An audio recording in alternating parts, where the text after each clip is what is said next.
അവരുടെ കലാമിനെ കുറിച്ചുള്ള ചർച്ചക്കും ആലോചനക്കും വേണ്ടി ഒരുമിച്ച് കൂടിയിരിക്കേണ്ട തൗഫീഖ് നമുക്ക് ലഭിച്ചിരിക്കുന്നു. അല്ലാഹു നമ്മിൽ നിന്ന് സ്വാലിഹായ അമലായി ഖബൂൽ ചെയ്യുമാറാകട്ടെ. നമ്മൾ ജീവിച്ചുകൊണ്ടിരിക്കുന്ന ഈ സമൂഹം, പ്രത്യേകിച്ച് നമ്മുടെ നാട്, വിവിധങ്ങളായ തരത്തിലുള്ള പ്രതിസന്ധികളിലൂടെയാണ് കടന്നുപോകുന്നത്.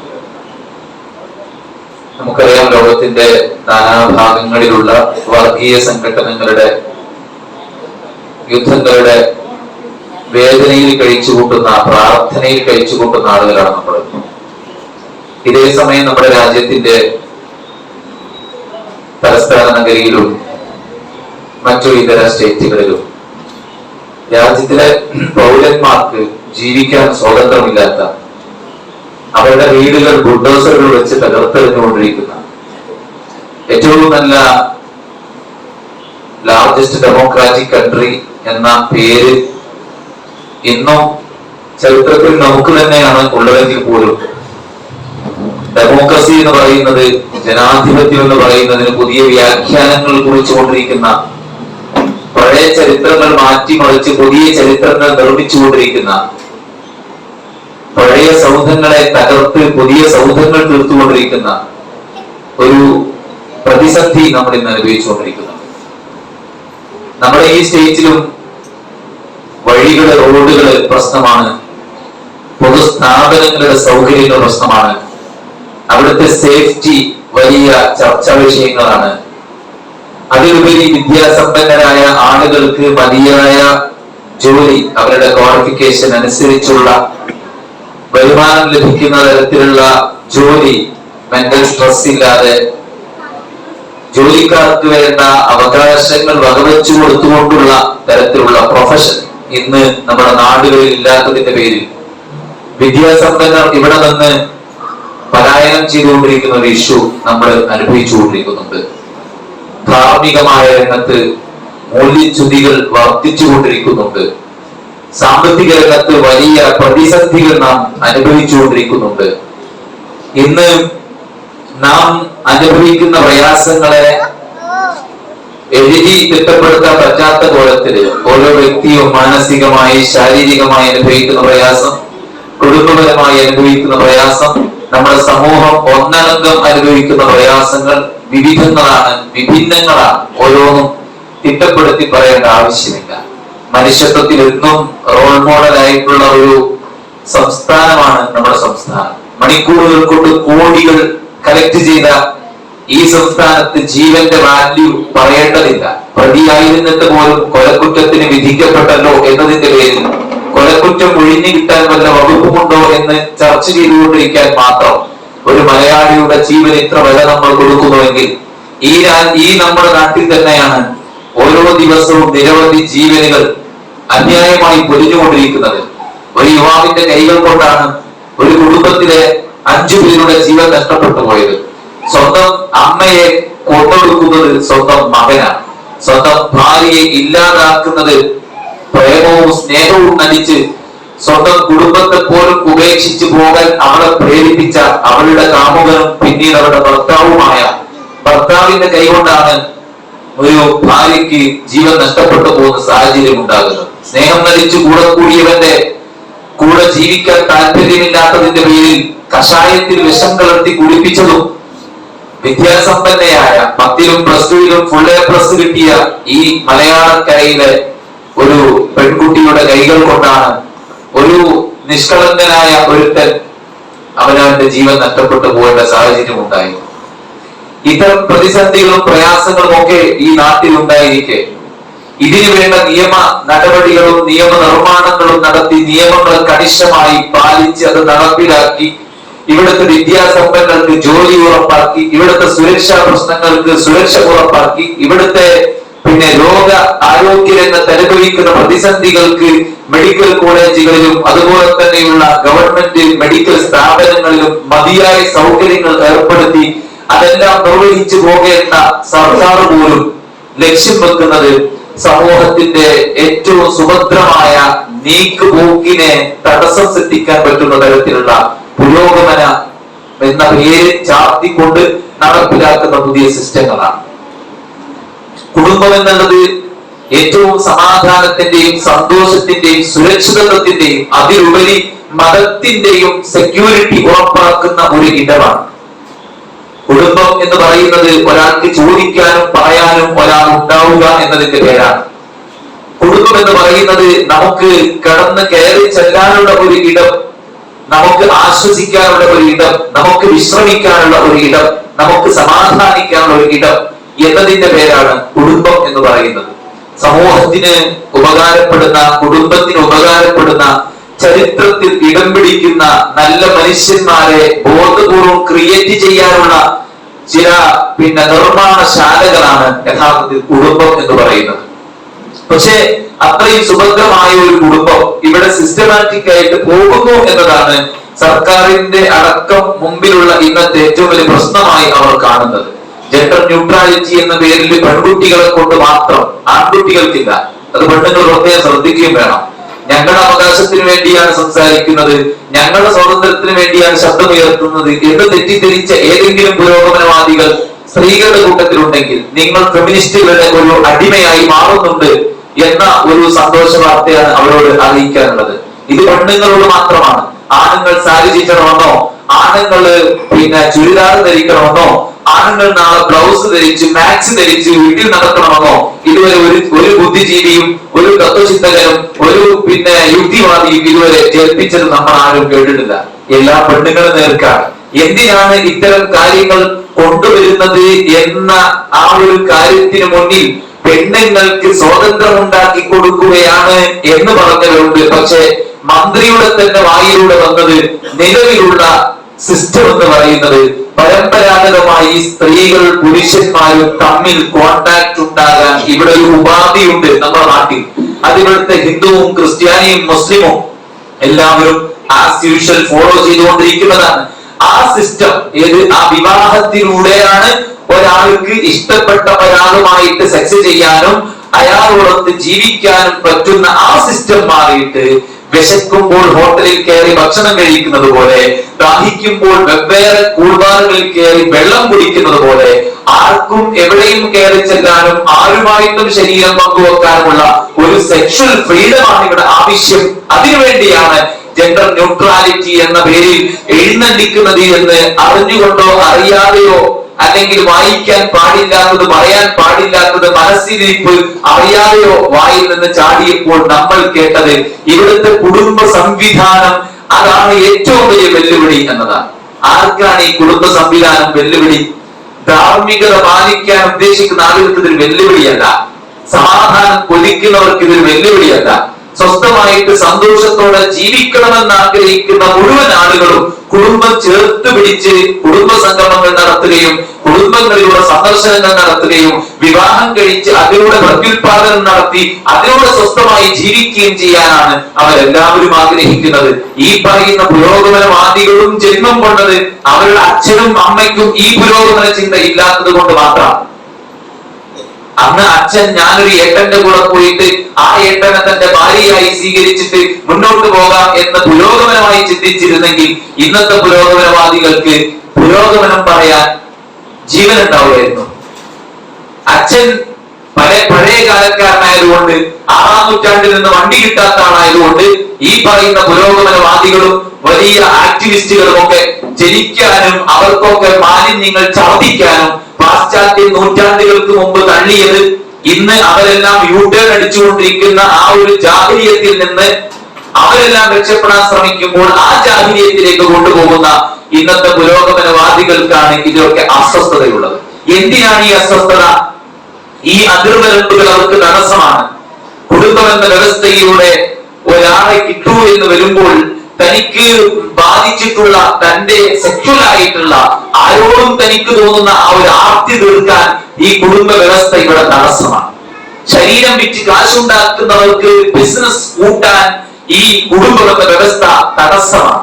ആർക്കും എന്തിനും പറ്റുന്ന സ്വാതന്ത്ര്യം ഉണ്ടാവുക എന്നത്, ആരെയും എന്തിനും നമുക്ക് പാകപ്പെടുത്തിയെടുക്കാൻ പറ്റുക എന്നതിനുള്ള തടസ്സമാണ് കുടുംബം എന്ന് പറയുന്നത്. ഒരാളുടെ മസ്തിഷ്കത്തിൽ കയറി അതിനെ കഴുകി ശുദ്ധീകരിച്ച് അവരവരുടെ ആശയത്തിലേക്ക് തട്ടിക്കൊണ്ടുപോകാൻ കുടുംബ വ്യവസ്ഥ തടസ്സമാണ്. ഇയാൾക്കൊരു ഉമ്മയുണ്ട്, ഒരു ഉപ്പയുണ്ട്, അച്ഛനുണ്ട്, അമ്മയുണ്ട്, ചോദിക്കാനും പറയാനും അഡ്രസ് ഉണ്ട് എന്നത് വലിയൊരു പ്രശ്നമാണ്. ഫാദർലെസ് അമേരിക്ക എന്ന് പറഞ്ഞതുപോലെ ഒരു ഫാദർലെസ് കേരള ബോധപൂർവ്വം ശ്രദ്ധിക്കുക എന്നുള്ളതാണ്. പല അജണ്ടകൾ മാറ്റുവെക്കാനാണെങ്കിലും സ്വന്തം നിർമ്മാണത്തിന്റെ പിന്നിൽ, സംഘടനയുടെ രൂപീകരണത്തിന്റെ പിന്നിലെ അജണ്ട നടപ്പിലാക്കുകയാണെങ്കിലും എന്തായിരുന്നാലും ഇവിടെ നിന്ന് നടത്തിക്കൊണ്ടിരിക്കുന്നത് അതാണ്. അതുകൊണ്ട് തന്നെ വളർന്നു വരുന്ന ചെറിയ കുട്ടികളുടെ മസ്തിഷ്കത്തിൽ പോലും അവർ പാഠ്യപദ്ധതിയിലൂടെ പഠിപ്പിക്കാൻ ശ്രമിക്കുന്നത് കുടുംബ വ്യവസ്ഥക്ക് വിരുദ്ധമായിട്ടാണ്. ഇതിലൂടെ സൂംബ വലിയൊരു ചർച്ചയായി വന്നു. ടി കെ അഷ്റഫ് അദ്ദേഹത്തിന്റെ കത്തിൽ പിന്നെ വസ്ത്രധാരണത്തെ കുറിച്ച് അല്പവസ്ത്രധാരികളായിട്ട് അല്പവസ്ത്രം ധരിച്ച് മ്യൂസിക്കിന്റെ അകമ്പടിയോടുകൂടെ ചാടുന്ന ഒരു കൾച്ചർ എന്നാണ്. ആ കൾച്ചറിലേക്കാണ് പോവുക. ഇപ്പോൾ സ്കൂളിൽ എങ്ങനെ നടക്കുന്നുണ്ട് എന്നല്ല പറഞ്ഞത്. അങ്ങനത്തെ ഒരു കൾച്ചറാണ് DJ കൾച്ചർ. ആ കൾച്ചറിലേക്ക് എന്റെ കുട്ടിയെ പറഞ്ഞേക്കാൻ ഞാൻ ആഗ്രഹിക്കുന്നില്ല എന്ന് പറഞ്ഞ്. മാത്രമല്ല, ഈ അല്പവസ്ത്രധാരണം എന്നത് ആളുകളൊക്കെ വലിയതായിട്ട് എടുത്തിട്ട് ഇവിടെയാണ് അല്പവസ്ത്രമുള്ളത് പറയും എന്നൊക്കെ വലിയ വായിക്ക് ചോദിച്ച ആൾക്കാര് ടെക്സ്റ്റ് ബുക്ക് നോക്കിയില്ലായിരുന്നു. ടെക്സ്റ്റ് ബുക്കിൽ സൂംബയെ പരിചയപ്പെടുത്തുന്ന ചിത്രം അല്പവസ്ത്രം ധരിച്ച ചിത്രമാണ്. അതിലതിനെ പരിചയപ്പെടുന്നത് വളരെ മോശമായിട്ടാണ്. ടെക്സ്റ്റ് ബുക്കുകൾ 1 മുതൽ 10 വരെയുള്ള ടെക്സ്റ്റ് ബുക്കുകൾ നമ്മൾ വായിച്ചു കഴിഞ്ഞാൽ അതിലൂടെ കുത്തിത്തിറക്കാൻ നടക്കാൻ വേണ്ടി ശ്രമിച്ചിട്ടുള്ള ഒരുപാട് കാര്യങ്ങളുണ്ട്. അതൊരു മതമാണ്. ഇന്ന് വിദ്യാഭ്യാസ മന്ത്രി അടക്കം പറഞ്ഞു പൊതുസ്ഥാപനങ്ങളിൽ മതം പറ്റില്ല, അല്ലെ? എന്നാൽ പൊതുസ്ഥാപനങ്ങളിൽ മതം കയറ്റുന്നത് വിദ്യാഭ്യാസ മന്ത്രി ഉൾപ്പെടുന്ന ആൾക്കാരാണ്. ഏതാണ് ആ മതം? ലിബറൽ മതം. മനസ്സിലായില്ലേ? ലിബറൽ എന്ന് പറയുന്നത്, ലിബറലിസം എന്ന് പറയുന്നത് ഒരു മതമാണ്. ഇസ്ലാമായ, മുസ്ലിമായ, ഹൈന്ദവരായ, ക്രൈസ്തവരായ മതവിശ്വാസികളെ അതിൽ നിന്ന് തട്ടിയെടുത്ത് ലിബറൽ മതത്തിലേക്ക് ചേർക്കുകയാണ് ചെയ്യുന്നത്. അതൊരു മതമാണ്, അതൊരു പ്രത്യേക ശാസ്ത്രമാണ്. കമ്മ്യൂണിസത്തിന്റെ അകമ്പടിയോടുകൂടി അതിന്റെ ചൊൽപ്പടിക്ക്, അതിന്റെ അടിസ്ഥാനത്തിൽ നിന്നുകൊണ്ട് വ്യവസ്ഥാപിതമാക്കിയിട്ടുള്ള ആ ഒരു ലിബറലിസം ആകുന്ന മതത്തിലേക്കാണ് കൊണ്ടുപോകാൻ ശ്രമിക്കുന്നത്. അവിടെ എന്താണ്?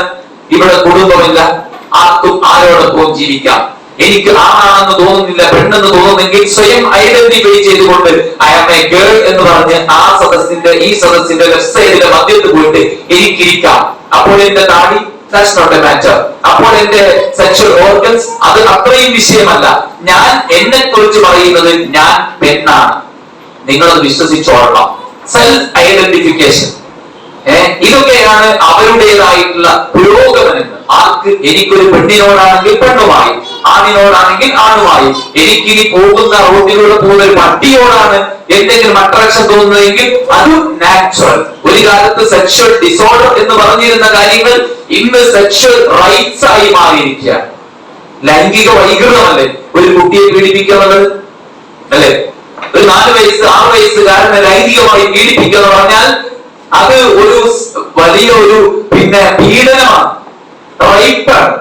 പക്ഷെ ആ റേപ്പിൽ നിന്ന് ഇന്ന് മാറി ഇന്ന് എന്താ കുട്ടികളെ പഠിപ്പിക്കുന്നത്? ഓരോരുത്തർക്കും പലരോടും അട്രാക്ഷൻ തോന്നാം. മനസ്സിലായി? അതൊക്കെ ഓരോരുത്തരുടെയും ലൈംഗികമായ സ്വാതന്ത്ര്യവും ലൈംഗികമായ നീഡ്സുമാണ്.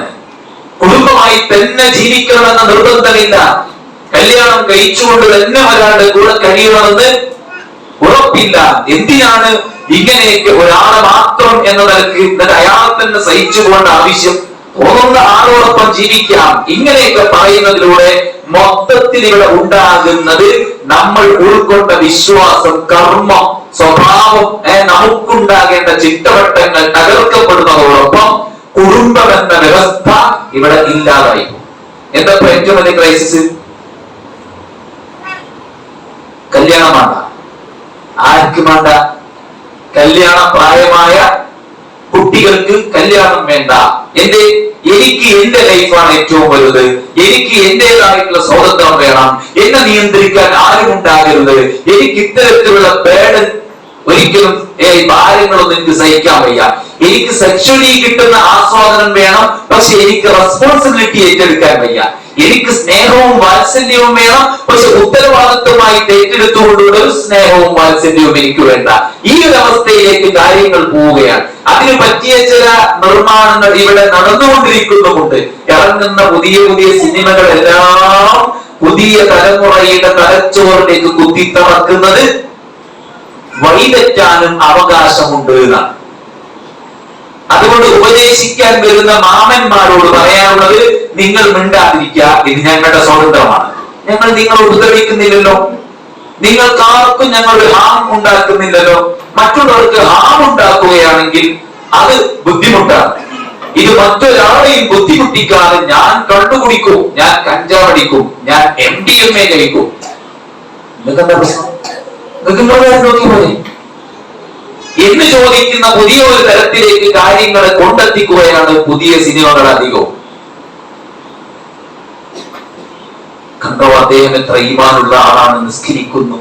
അല്ലെ, ചില നടന്മാരെ കുറിച്ചൊക്കെ പറയാം, ഹജ്ജ് ചെയ്യുന്നു, ഉംറ ചെയ്യുന്നു, വേറെ ഞാൻ പറയുന്നില്ല, മനസ്സിലായി. പക്ഷെ അയാളുടെ കഴിഞ്ഞ സിനിമയിൽ അഭിനയിച്ചത് സ്വർഗാനുരാഗിയായിട്ടാണ്. സ്വർഗാനുരാഗി എന്ന് പറഞ്ഞാൽ ഒരു ആണിനോട് തോന്നുന്ന സെക്ഷൽ അട്രാക്ഷനും ആണും തമ്മിൽ ജീവിക്കുന്നതിന്റെ ആ ഒരു അവസ്ഥയുമാണ് അഭിനയിക്കുന്നത്. പുതിയ ഇറങ്ങാൻ പോകുന്ന സിനിമ ഇറങ്ങിയെന്ന് നമുക്കറിയില്ല, വാർത്തകളൊക്കെ അങ്ങനെ വരാറുണ്ട്. അതിൽ പറയുന്നത് വെച്ച് കഴിഞ്ഞാൽ ഒരാൾക്ക് അതിലെ നടന് പ്രേമം തോന്നുന്നത് സ്വന്തം പെങ്ങളോടാണ് അത്രേ. ഇവിടെ ഒരു വേലിയുണ്ട് അല്ലെ, മക്കൾക്കും ഉമ്മക്കും ഇടയിലെ ഒരു വേലിയുണ്ട് അല്ലെ. നമ്മുടെ സിസ്റ്റേഴ്സ് ആണെങ്കിലും ബ്രദേഴ്സ് ആണെങ്കിലും നമ്മുടെ ഫാമിലി മെമ്പേഴ്സ് ആണെങ്കിലും റിലേറ്റീവ്സ് ആണെങ്കിലും അതിൽ ഒരു വേലിയുണ്ട്. മുമ്പ് നമ്മൾ സ്കൂളിൽ പഠിക്കുന്ന ആൺകുട്ടിയേക്കും പെൺകുട്ടിയേക്കും വേലി, ബോധപൂർവ്വം അത് തകർത്തു. അതുകൊണ്ട് തിരുവനന്തപുരത്ത് ക്യാമ്പസിന് മുന്നിൽ കുട്ടികൾ സമരം നടത്തിയിട്ട് ആൺകുട്ടികളുടെ മടിയിൽ പെൺകുട്ടികൾ ഇരുന്നിട്ട് എന്താ കുഴപ്പം, ആകാശം ഇടിഞ്ഞു വീണതല്ലോ, അപ്പൊ അതൊക്കെ ശരിയാണ്. നിങ്ങൾ ഇരിക്കുമ്പോൾ ആകാശം ഇടിഞ്ഞു വീണ അത് തെറ്റ്, ആകാശം ഇടിഞ്ഞു വീണിട്ടില്ലെങ്കിൽ ഇത് ശരി. MDMA ഉപയോഗിച്ച് ആകാശത്ത് നോക്കി ഇടിഞ്ഞു വീണില്ല, അപ്പൊ MDMA ശരി. ഒരു പെൺകുട്ടിയുടെ കൈയും പിടിച്ചു പോയി, ഒരുത്തൻ മുസ്ലിമാണ്, ഒരുത്തൻ വേറൊരു മതക്കാരനാണ്, കൈയും പിടിച്ചു പോയി ആകാശത്ത് നോക്കി ആകാശം ഇടിഞ്ഞു വീണില്ല, അപ്പൊ അത് ശരി. ഇതാണ് പുതിയ സിസ്റ്റം. ഇതാണ് പുതിയ സിസ്റ്റം. കൂടെ പഠിക്കുന്ന ആൺകുട്ടിയും പെൺകുട്ടിയും തമ്മിൽ ഉണ്ടായിരിക്കേണ്ട ഹെൽത്തി റിലേഷൻ ഉണ്ട്. അവർ ഒരുമിച്ച് പഠിക്കുന്ന ക്ലാസ്മേറ്റ്സ് ആണ്, ഫ്രണ്ട്സ് ആണ്, എവരിതിങ് ഓക്കെ. പക്ഷെ അത് മാറിയിട്ട് ഇന്നിപ്പോ എന്താണ്, ആൺകുട്ടികളും പെൺകുട്ടികളും മിക്സഡ് ആയിരിക്കും. വിദ്യാഭ്യാസ ചട്ടക്കൂടിലെ ഇവിടുത്തെ വിദ്യാഭ്യാസ പാഠ്യപദ്ധതിയുടെ മാറ്റത്തിൽ അതൊക്കെ ഉണ്ടായിരുന്നു. ആൺകുട്ടികളും പെൺകുട്ടികളും മിക്സ് ആക്കി ഇരിക്കണമെന്നും വേർതിരിവ് ഉണ്ടാകരുതെന്നും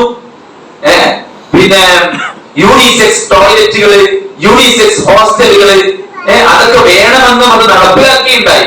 ഒരു ഭാഗത്ത് ഭയങ്കര ലഹരിക്കെതിരെ കുട്ടികളൊക്കെ ഡാൻസ് കളിക്കണം. കാരണം LKG പഠിക്കുന്ന എന്റെ കുട്ടിക്ക് ഭയങ്കര ടെൻഷനാണ്, അപ്പൊ കള്ളുപിടിക്കാൻ സാധ്യതയുണ്ട്. അതുപോലെ ഒരു 10 മിനിറ്റ് സൂമ കളിപ്പിക്കണം, ഇല്ലെങ്കിൽ ഒപ്പിട്ട് കള്ളുപിടിച്ചാൽ സാധ്യത കൂടുതലാണ്. ഭയങ്കര ഫ്രസ്ട്രേഷനാണ് അവന്. കാരണം ഫ്രസ്ട്രേഷൻ ഉണ്ടായാലാണല്ലോ കുട്ടികൾ ഈ കണ്ണിലേക്കൊക്കെ പോവാ. ഭയങ്കര ടെൻഷൻ കൂടിയിട്ടാണ് കുട്ടികളൊക്കെ സിഗരറ്റ് വലിക്കല്, കള്ളുപിടിക്കല്, വേണ്ടാത്ത കാര്യങ്ങൾക്ക് പ്രേമത്തിൽ പോലെ ഭയങ്കര ടെൻഷൻ കൂടിയിട്ടാണെന്നുള്ള പുതിയ കണ്ടുപിടുത്തം. കുട്ടികള് എങ്ങനെ പോകണമെന്ന് എല്ലാവർക്കും അറിയില്ലേ. കുട്ടികളെ നമ്മളൊക്കെ ആ കുട്ടിപ്രായം കഴിഞ്ഞു പോകാനല്ലേ. കുട്ടികൾക്ക് ഏതിനോട് ഒരു എത്തിപ്പിടിക്കാനും ആസ്വദിക്കാനും അനുഭവിക്കാനും ഒക്കെ ഒരു ത്വര ഉണ്ടാവും. അതിൽ നിന്നാണ് അവരെല്ലാവരും ഇതിലേക്ക് പോണത്. അത് ഇതിന്റെ ഈ ലഹരിയിലൊക്കെ കുടുങ്ങിയ കുട്ടികളുടെ ഇന്റർവ്യൂ കേട്ടാൽ തന്നെ അറിയാം. ഇൻസ്റ്റഗ്രാമിൽ പൂർവ്വ വിദ്യാർത്ഥികളൊക്കെ ഉള്ള ഒരു ഗ്രൂപ്പില് അവരിങ്ങനെ ചർച്ച ചെയ്യും. എന്ത് ചർച്ച ചെയ്യും? MDMA സാധനം ഉണ്ട്, അത് ഭയങ്കര ഉഷാറാണ്, അത് അടിച്ചു കഴിഞ്ഞാൽ ഭയങ്കര ഇതായിരിക്കും, ഭയങ്കര എപ്പോഴും ഓണായിരിക്കും, പിന്നെ ഉറക്കം ഉണ്ടാവില്ല, നമ്മൾ ബ്രൈറ്റ് ആയിരിക്കും, നമുക്ക് ഫിയർ പേടി ഉണ്ടാവില്ല, പിന്നെ നമുക്ക് കോൺസെൻട്രേഷൻ ലാക്ക് ഉണ്ടാവില്ല, പിന്നെ എക്സാം സംഗതികളൊക്കെ വരുന്ന സമയത്ത് എന്താണ് നമുക്കുള്ള ബാധികളൊന്നും ഉണ്ടാവില്ല എന്നൊക്കെ പറഞ്ഞിട്ടാണ്. അപ്പൊ അങ്ങനെ ഒരു അടിപൊളി സാധനം ഉണ്ടെങ്കിൽ അതൊന്ന് അനുഭവിക്കണമല്ലോ എന്നുള്ളതിലാണ് അവര് പോണത്. അല്ലാതെ ഫ്രസ്ട്രേഷനും സാധനങ്ങളൊന്നല്ല. ഒരു തരക്ക് ഇത് ചെയ്യാൻ, അതേ സമയത്ത് അപ്പുറത്ത് പുതിയ ബീവറേജ് തുറക്കാൻ. മനസ്സിലായില്ലേ? ഇതിന്റെ തലപ്പത്തിരിക്കുന്ന ആളാണ് പറഞ്ഞത്, ബസ് സ്റ്റാൻഡുകളിൽ KSRTC സ്റ്റാൻഡുകളിൽ ഒഴിഞ്ഞു കിടക്കുന്ന മുറികളിൽ ബീവറേജിന്റെ ഔട്ട്ലെറ്റ് തുറക്കണം എന്ന് പറഞ്ഞത്. ഈ മദ്യത്തിനെതിരെ നമ്മള് സൂംബിയെ എന്തോ തുറന്നുണ്ട് എന്ന് പേരും കൂടി പഠിക്കാതെ ഒറ്റയ്ക്ക് ചർച്ചയൊന്നുമില്ലാതെ പ്രഖ്യാപിച്ച ഒരാളുണ്ട്. അയാളാണ് പറഞ്ഞത് KSRTCയിൽ ഒഴിവുള്ള റൂമിലൊക്കെ കള്ളുചാപ്പുള്ളത്. മനസ്സിലായി? നമ്മുടെ കേരളത്തിൽ സെലക്റ്റഡ് ആയിട്ടുള്ള സ്ഥലത്ത് നൈറ്റ് ലൈഫ് തുടങ്ങാൻ വേണ്ടിയിട്ടുള്ള പ്ലാൻ ഉണ്ടാക്കി തിരുവനന്തപുരത്ത് തുടങ്ങി. എന്താ ഇവിടെ നടക്കുന്നത്? ഇന്ന് രാത്രി ആൾക്കാർ വരിക, ആര് ചെറിയ ചെറിയ ആൺകുട്ടികളും പെൺകുട്ടികളും വരിക, ഡ്രഗ്സ് ഉപയോഗിച്ച് അടി പിടി കച്ചറി. ഒന്ന് യൂട്യൂബ് ചെയ്ത് നോക്കിയാൽ നമുക്ക് കാണാൻ പറ്റും. അപ്പൊ ഇവിടെ ഇടപെടേണ്ട കുറെ സംഗതികൾ ഉണ്ടായിട്ട് അതിലൊന്നും ഇടപെടാതെ ഇവിടെ നിലവിലുള്ള സുഭദ്രമായ സ്ഥാപനങ്ങളെ തകർക്കുക, കുടുംബത്തെ തകർക്കുക, മതവ്യവസ്ഥകളെ തകർക്കുക, മതസംഘടനകൾ നിർവഹിച്ചുകൊണ്ടിരിക്കുന്ന മാതൃകാപരമായ പ്രവർത്തനങ്ങളെ തടയിടുക, എന്നിട്ട് എല്ലാവരെയും കൂടിയിട്ട് എല്ലാവരെയും കൊണ്ടുപോയിട്ട് ഒരു മതമില്ലാത്ത ലോകത്തെ ഉണ്ടാക്കിയിട്ട് അങ്ങനെ കണ്ട് എല്ലാവരുടെ ആർമാദിക്കട്ടെ എന്നിടത്തേക്കാണ് കാര്യങ്ങൾ മൊത്തത്തിൽ കൊണ്ടുപോകുന്നത്. ഇവിടുത്തെ ബ്ലോഗർമാര് അവര് നല്ല കാര്യങ്ങൾ പ്രൊമോട്ട് ചെയ്യുന്ന ബ്ലോഗർമാരുണ്ട്. എന്നാൽ ഭൂരിഭാഗം ആൾക്കാർക്ക് ഇവിടെ പണി എന്താണ്? മോശപ്പെട്ട കാര്യങ്ങൾ. 10 കൊല്ലം പ്രേമിച്ച് കല്യാണം കഴിച്ചവരെ കുറിച്ച് ഇന്റർവ്യൂ നടത്തിയിട്ട് ഓന്റെ പ്രേമത്തിന്റെ കഥ പറയിപ്പിച്ചിട്ട് ഇനി ആരെങ്കിലും പ്രേമിക്കാൻ ബാക്കിയുണ്ടെങ്കിൽ പ്രേമിച്ചിട്ട് ഇതുപോലെ ചെയ്തോളി എന്നുള്ളതാണ്. മനസ്സിലായി?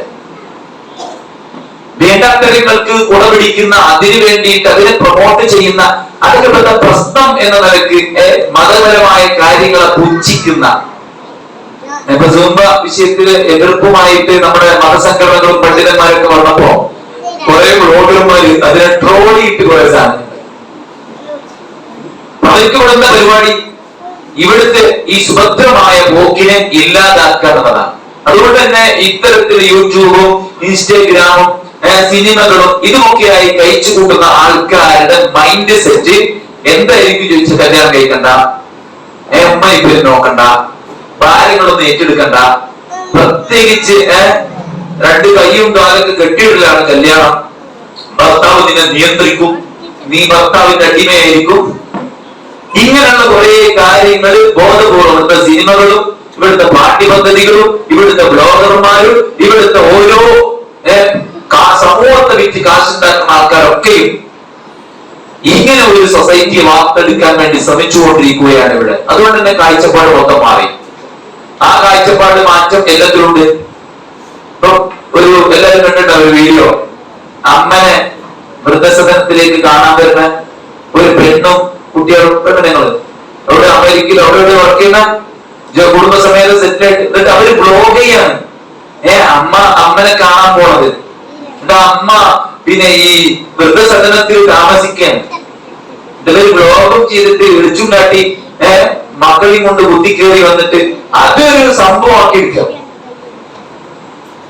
ആലോചിക്കാൻ കഷ്ടപ്പെട്ട് പോറ്റിയിട്ട് എവിടെയും കൊണ്ട് ഇട്ടിട്ട് കൊല്ലങ്ങൾക്ക് ഇങ്ങനെ വന്നിട്ട് അമ്മക്ക് ഇവിടെ സുഖമാണ്. അവരൊക്കെ വിചാരിച്ചെന്ന് വെച്ചാൽ തിന്നാൻ കിട്ടിയാൽ മതി, ഉറങ്ങാൻ ഒരു ബെഡ് ഉണ്ടായാൽ മതി, അതാണ് ഒരു മനുഷ്യന്റെ മാർക്കറ്റിലുള്ള നീഡ്സ് എന്നാണ് അവരൊക്കെ മനസ്സിലാക്കി. അങ്ങനെ വേറൊരാളെ നീഡ്സ് നോക്കേണ്ട ആവശ്യമില്ല. കാരണം നിനക്ക് നിന്റെ ലൈഫ് അതാണ് ഏറ്റവും വലുത്. വേറൊരോട് നോക്കണ്ട. ഇതാണ് ഇവിടെ പുതിയ കാഴ്ചപ്പാടായിട്ട് രേഖപ്പെടുത്തപ്പെട്ടിട്ടുള്ളത്. ആരോടും നന്ദിയില്ല. ആൾക്കാർക്ക് ചോദിച്ചില്ല എങ്ങനെ ഡ്രഗ്സ് വ്യാപകമാണെന്ന്, ലഹരി വ്യാപകമാണെന്ന്. അതിനാദ്യം പിടിച്ചു കൂട്ടിലിരുന്ന കുറെ ആൾക്കാരുണ്ട് ഇവിടെ. മതത്തിന്റെ എന്തെങ്കിലും ധാർമ്മികത പറഞ്ഞാൽ അതിനെതിരെ സമരം ചെയ്യാനും അതിനെതിരെ പത്രസമ്മേളനം വിളിക്കാനും അയാൾക്കെതിരെ നടപടി എടുക്കാനൊക്കെ ഇവിടെ 100 ആൾക്കാരുണ്ട്. എപ്പോഴും ജീവിച്ചിരിക്കുന്നുണ്ട്. MDMA ലീഗലൈസ് ചെയ്യണമെന്ന് പറഞ്ഞ ആള്, കഞ്ചാവ് ഇവിടെ പെട്ടിക്കടയിൽ പോലും കിട്ടണം എന്ന് പറഞ്ഞ ആൾക്കാര്, കഞ്ചാവ് കൊടുത്ത എല്ലാ പ്രശ്നവും തീരുന്ന പറയുന്നത്. എന്നാൽ പല നാട്ടിലും അത് ഉപയോഗിക്കാൻ പെർമിഷൻ കൊടുത്ത കള്ള കഥകളൊക്കെ കെട്ടി എഴുന്നള്ളി വന്നിട്ട് ഇതൊന്നും ഒരു പ്രശ്നമില്ല, അതൊക്കെ ഇവിടെ ഹലാലാക്കണം എന്ന് പറയുന്ന ആൾക്കാർക്ക് സ്വസ്ഥമായിട്ട് ഇവിടെ ജീവിക്കാം. ഇവിടെ വർഗീയത പറഞ്ഞാലും പ്രശ്നമല്ല, തമ്മാടിത്തം പറഞ്ഞാലും പ്രശ്നമല്ല, എന്തെങ്കിലും തരത്തിലുള്ള തോന്നിയാസങ്ങൾ വച്ചത് പറഞ്ഞാലും പ്രശ്നമല്ല. ആരും നാടിനെ നന്നാക്കാനുള്ള നീക്കങ്ങളായിട്ട് വരുന്നുണ്ട്. അതാവുമ്പോ സദാചാര പോലീസ്. എളുപ്പത്തിൽ കേട്ടില്ല ഒരു വാർത്ത, ഒരു പെണ്ണ് ആത്മഹത്യ ചെയ്തു പറഞ്ഞ ഒരു മുസ്ലിം പെണ്ണ്. ഭർത്താവ് ഗൾഫിലാണ്, കാമുകന്റെ കൂടെ കണ്ടപ്പോ ആൾക്കാർ വിളിച്ച് ചോദ്യം ചെയ്ത് അവസാനം പോയിട്ട് നോങ്ങിച്ചത്ത്. വലിയ പ്രശ്നമായിരുന്നു. കമന്റ് ബോക്സിലൊക്കെ തെറി വിളിച്ചിട്ട് ജിഹാദികൾ പല തെറികളായിരുന്നു വിളിച്ചിരുന്നത്.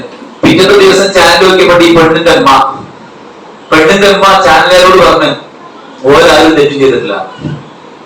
ഓരാരും തെറ്റ് ചെയ്തില്ല. നിരപരാധികളായ ഈ കുടുംബത്തിലുള്ള മക്കളാണ് അവരെ ജയിലിൽ നിന്ന് വിടണം. അപ്പൊ ഓരെന്താ ചെയ്ത്? ഒരു വേണ്ടാത്തരം കണ്ടവർ ചോദിച്ചു. അത് ചോദിക്കാൻ പാടില്ല ഇവിടെ. അതൊക്കെ റൈറ്റ്. മനസ്സിലായി? എന്തൊക്കെ നമ്മൾ കാണും. പണ്ടത്തെ പോലെ അല്ലല്ലോ. ഒരു ബീച്ചിൽ നിന്ന് കുടുംബസമേതം പോകാൻ പറ്റുമോ? ഒരു പാർക്കിൽ പോകാൻ പറ്റുമോ? എവിടെയെങ്കിലും നിന്ന് കാറ്റുകൊണ്ടിരിക്കാന്ന് വിചാരിച്ചാല് ചേരാട്ടമായി അവിടെ അട്ടിട്ട് കിടക്കുന്നുണ്ടാവും. ചോദിക്കാൻ പറ്റുമോ? പറയാൻ പറ്റുമോ? തിരുത്താൻ പറ്റുമോ? പിടിച്ചോണ്ടാവും സദാചാര പോലീസ്. അല്ലെ? നമുക്കിന്റെ പേര് സദാചാര പോലീസ്. പിന്നെ പുരോഗമനത്തിന് എതിരായ ആൾക്കാർ, പിന്നെ കാലം തിരിയാത്തവർ, പിന്നെ 6-ാം നൂറ്റാണ്ടിൽ നിന്ന് വണ്ടി കിട്ടാത്തവർ, മന്ദബുദ്ധികൾ. കേട്ടില്ലേ? മന്ദബുദ്ധികൾ. ഇതൊക്കെ ആർക്കുള്ള പേരാണ്? സമൂഹത്തെ നന്നാക്കാൻ ഇറങ്ങിത്തിരിക്കുന്ന പേരാണ്. എന്നാൽ സമൂഹത്തെ വർക്കാക്കാൻ ശ്രമിക്കുന്ന ആൾക്കാരോ ഓരാണ് യഥാർത്ഥത്തിൽ പുരോഗമനവാദികൾ. അവരാണ് യുക്തിയും ചിന്തയും പഠനവും ഭയങ്കര സ്റ്റഡീസ് 5 പൈസന്റെ വിവരമില്ലാതെയാണ് ചാനൽ ചർച്ചയ്ക്ക് നേതൃത്വം കൊടുക്കുന്നത്. മനസ്സിലായി? ഭാവിയെ കുറിച്ചുള്ള നിങ്ങളുടെ ആശങ്കയല്ലേ നിങ്ങൾ തിരുത്താൻ ഇങ്ങനെയൊക്കെ പറയാൻ പ്രേരിപ്പിക്കുന്നത് എന്ന് പറയുമ്പോൾ ആശങ്കയല്ല, നൂറുകണക്കിന് പഠനങ്ങൾ ഉണ്ടെന്ന് പറഞ്ഞിട്ട് പഠനങ്ങൾ കാണിക്കുമ്പോ കണ്ടില്ലേ?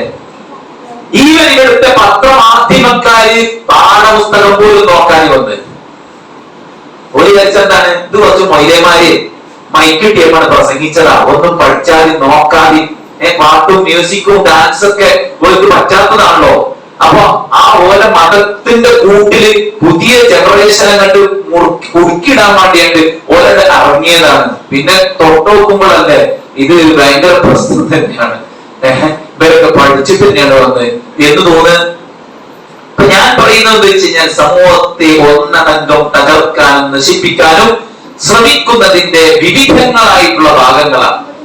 എന്നാൽ ഇതൊക്കെ തിരുത്തുക, അതൊക്കെ നന്നാക്കുക എന്നുള്ളത് ഇവിടെ ആരെ അജണ്ടയല്ല.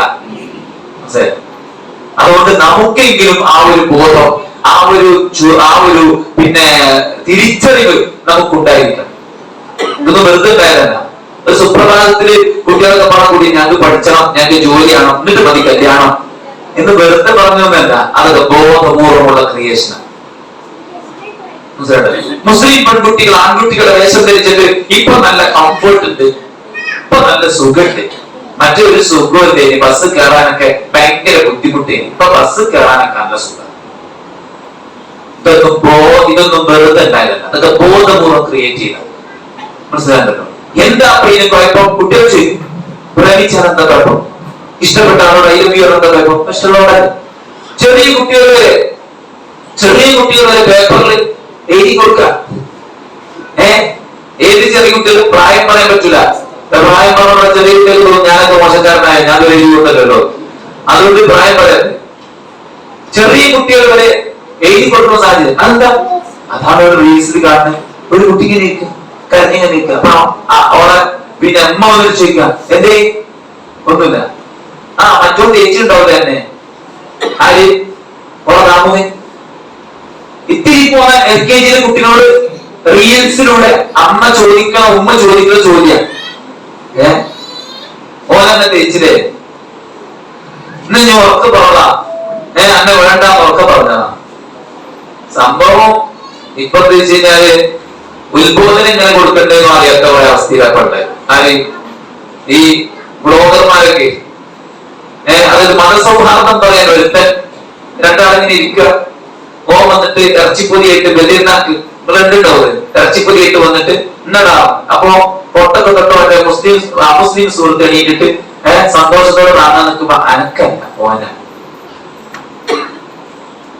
എന്നിട്ട് വന്നിട്ട് എന്ത് കൂട്ട് നമ്മള് സുഹൃത്താന്നൊക്കെ പറയും. പക്ഷെ മതം വരുമ്പോ വർഗീയമായിട്ട് ചിന്തിക്കുന്നൊക്കെ പറയുന്നൊക്കെ പറഞ്ഞു. അപ്പൊ ആ ബാക്കില് മറച്ച ഒരു കീയില്ലേ, ഇറച്ചി കീ, എന്നിട്ട് എടുത്തിട്ട് ഓരോ എടുത്തിട്ട് ഇതാടാ വലിയൊരുന്നാന്റെ ഇറച്ചി എനിക്ക് തരാൻ പറ്റാത്തതുകൊണ്ട് ഞാൻ കടീന്ന് ഒരു ഇറച്ചി വാങ്ങിയിട്ടാടാ വന്നത്. എന്നോട് എനിക്കുള്ള സ്നേഹം നോക്കണം ചെയ്യും എന്നാണ് അവന്റെ മെസ്സേജ്. ഈ നമുക്കിതറിയോ വലിയൊരുന്നാന്റെ ഇറച്ചി ഓന് കൊടുക്കാൻ പറ്റുന്ന്? ആരാ പറഞ്ഞ മുസ്ലിമെ കൊടുക്കാൻ പറ്റൂലെന്ന്? ഓന് കണ്ടന്റ് ഉണ്ടാക്കിയതാണ്. എന്നിട്ട് ഭയങ്കര സംഭവം വെച്ച് മതസൗഹാർദ്ദത്തിൽ ഉണ്ടാക്കിയതാണ്. പക്ഷെ എടുക്കാൻ വെച്ച് പാണ്ടയ്യമാരി വലിയ പെരുന്നാളിന്റെ മാംസം മുസ്ലിമിന് കൊടുക്കാലോ? ആ പ്രാഥമിക നോളജ് പോലും ഇല്ലാതെയാണ് ഓരോന്ന് പഠിപ്പിക്കാൻ. ഇപ്പൊ ഉമ്മ മകളെ പ്രേമിക്കുന്ന എന്ന് പറയാൻ വേണ്ടിയിട്ട് ഇങ്ങനെ ചെയ്യുന്നത്. പക്ഷെ അതൊക്കെ കുട്ടികളെ സംബന്ധിച്ചിടത്തോളം അവർക്ക് ഭയങ്കര നെഗറ്റീവ് ആയിട്ടുള്ള മെസ്സേജുകളാണ് ഉണ്ടായിക്കൊണ്ടിരിക്കുന്നത്. അപ്പൊ ചുരുക്കി പറഞ്ഞാൽ ഇതിന്റെ ഒക്കെ ഓരോ സംഗതികൾ വെറുതെ എന്താണ് അല്ല എന്നുള്ളത് നമ്മൾ മനസ്സിലാക്കാം. നമ്മൾ ചോദിച്ചത് ചെയ്യണോ ആര്യപ്പല്ലെങ്കിൽ ഇതിനൊക്കെ കിട്ടുക ഈ പെൺകുട്ടികളെ ആൺകുട്ടികളെ വേണ്ട കെട്ടടക്കോ? ഇതും നടക്കൂല. നിങ്ങൾ വെറുതെ അതൊന്നും ആലോചിച്ച് തല കൊണ്ടാക്കണ്ട. വലിയ സംഘടനക്കാര് സ്റ്റേറ്റ് മീറ്റിംഗ് കൂടി ചർച്ച ചെയ്തിട്ട് ഓരോ തീരുമാനിച്ചത് ഓരോ ചർച്ച ചെയ്തിട്ട് ഓരോ കണ്ടെത്തിയാണ് എന്താ വെച്ച് കഴിഞ്ഞാല് ഇതൊക്കെ പത്ര വലിയ വിഷയാക്കണ്ടില്ലേ, ഇനി ഇവരൊക്കെ വിഷയാക്കിയിട്ടുണ്ടായതാണതൊക്കെ. വലിയ കണ്ടെത്തലാണത്. ഇതൊരു ഒരു ഒരു കളി മാത്രമാണെന്ന് മനസ്സിലാക്കിയെടുത്ത് ആ വലിയ സംഘടനക്ക് അത് ചിലപ്പോ വലിയ ഫ്ലാറ്റിന്റെ മോളിൽ മീറ്റിംഗ് ഇരുന്നിട്ട് കാര്യമൊന്നുമില്ല. കുറച്ച് അന്തല്ല ആൾക്കാർ ആ കൂട്ടത്തിൽ വേണം. എന്നാൽ എന്ത് ചെയ്യുള്ളൂ, കാര്യങ്ങൾ കറക്റ്റ് മനസ്സിലാക്കാൻ പറ്റുള്ളൂ. ഇതിൽ ആത്മാർത്ഥത വേണം. എന്തിനോട്? സംഘടനയോടല്ല, ദീനിനോട്. അപ്പോഴൊക്കെ എന്തെങ്കിലുമൊക്കെ നല്ല അഭിപ്രായങ്ങൾ പറയാൻ പറ്റുള്ളൂ. സംഭവം എന്താ? നമ്മളെന്താ പറഞ്ഞ് ഇവിടെ ഒരു ഡാൻസ് അല്ല പ്രശ്നം. അതല്ലേ നമ്മൾ പറഞ്ഞത്. ഇവിടെ ഒരു എക്സസൈസ് മാത്രമല്ല പ്രശ്നം, ഒരു ഡാൻസ് മാത്രമല്ല പ്രശ്നം. അത് നമുക്ക് പ്രശ്നം തന്നെ, മ്യൂസിക് കിട്ടിട്ടുള്ള ഡാൻസ് നമുക്ക് പ്രശ്നം തന്നെയാണ്. പക്ഷെ അത് മാത്രമല്ല പ്രശ്നം. മറിച്ച് ഇവിടെ പൊതുസ്ഥാപനങ്ങളിൽ ലിബറൽ മതം അത് കാട്ടിക്കൂട്ടാൻ ശ്രമിക്കുകയാണ്. ജെൻഡർ ന്യൂട്രാലിറ്റിയിലൂടെയും പാഠ്യപദ്ധതിയിലൂടെയും സൂംബയിലൂടെയും ഇനി അടുത്ത സാധനം വരും അതിലൂടെയും. അപ്പൊ ആ ഒഴുക്കിനെ തടയിടാനാണ് നമ്മൾ ശ്രമിച്ചുകൊണ്ടിരിക്കുന്നത്. അപ്പോ ചിലർക്ക് ഇത് തിരിയുന്നില്ല. എന്തിനാ ഇതിനൊക്കെ നമ്മൾ ഇതിനൊക്കെ ബദ്രാബലിക്ക് ഒച്ചിടുന്നതൊക്കെ. ഈ ജെൻഡർ ന്യൂട്രാലിറ്റി എന്ന് പറഞ്ഞത് ഇനി അതൊക്കെ പിന്നെ സ്കൂൾ നടപ്പിലാക്കാന്നാ പോലെ. നിങ്ങൾ ഒച്ചുണ്ടാക്കിയിട്ട് വലിയ സംഭവം എന്തിനാ? സ്കൂള് മാത്രം നിങ്ങൾ തുണിക്കടി പോയൊക്കെ ആൺകുട്ടിയേക്കും പെൺകുട്ടിയേക്കും ഒരേ ബേഗ അല്ലെ, ഒരേ ബേഗ, ഒരേ ഷൂ ആണ്. എന്താ മാറ്റം? ആൺകുട്ടികൾ പെൺകുട്ടികളുടെ ഷൂ മാറ്റമുള്ളത് ഒരേ വാച്ചാണ്. അപ്പൊ നമ്മൾ വിചാരിച്ചെന്താണ്? ഒരു യൂണിഫോം മാത്രമല്ലത്. മാർക്കറ്റിംഗ് രംഗത്തും അതിന്റെ പണികൾ നടക്കുന്നുണ്ട്. സിനിമ ഫീൽഡിലും അതിന്റെ പണികൾ നടക്കുന്നുണ്ട്. മീഡിയയിലും അതിന്റെ പണികൾ നടക്കുന്നുണ്ട്. അതിന്റെ പാരലായിട്ടാണ് സ്കൂളുകളിലും ഇതിന്റെ പണികൾ നടക്കുന്നത്. അപ്പൊ ഇതൊക്കെ ഇവിടെ നടന്നുകൊണ്ട് കുട്ടികളുടെ മൈൻഡ് മാറുന്നുണ്ട്. അവർ ഉത്തരവാദിത്വം ഏറ്റെടുക്കാൻ തയ്യാറാകാത്ത അവസ്ഥ. ഒരു പെൺകുട്ടിക്ക് തന്നെ ഒരു ബെസ്റ്റി, ഒരു ഒരു കാമുകൻ, പിന്നെ കുറെ സാധനങ്ങളുണ്ട്. സിറ്റുവേഷൻഷിപ്പ് ഒരു സാധനമുണ്ട്. ഇപ്പോഴത്തെ സിറ്റുവേഷൻ അനുസരിച്ചിട്ടൊരു ഫ്രണ്ട്. അതായത് ഒരു യാത്രയാണ്. അപ്പൊ കോഴിക്കോട് ട്രെയിനിൽ കയറി പെൺകുട്ടിയുടെ അടുത്തിരുന്ന് സംസാരിച്ച് നമ്മള് ഈ യാത്ര യോജിച്ചാണ് എന്റെ ആള്, ഞാൻ എന്റെ ആള്. ഈ യാത്ര കഴിഞ്ഞാൽ നമ്മൾ പോകും, പിന്നെ അടുത്ത ആൾ. മനസ്സിലാണ്ടോ? അപ്പൊ ഇങ്ങനെ നിരവധി സാധനങ്ങളിലൂടെ കാര്യങ്ങൾ നേടിയെടുക്കാനുള്ളൊരു ലെവലിലേക്ക് കാര്യങ്ങൾ പോവുകയും ഉത്തരവാദിത്വം ഏറ്റെടുക്കാൻ പറ്റാത്ത അവസ്ഥ. ഇപ്പൊ കല്യാണം കഴിച്ച ആൾക്കാർക്ക് വരെ ഈ ഉത്തരവാദിത്വം പോലല്ല. അത് പത്താത്ത നിക്കാതെ കഴിഞ്ഞിട്ടുള്ളൂ, വേണ്ടെങ്കിൽ ഒഴിവാക്കാലോ.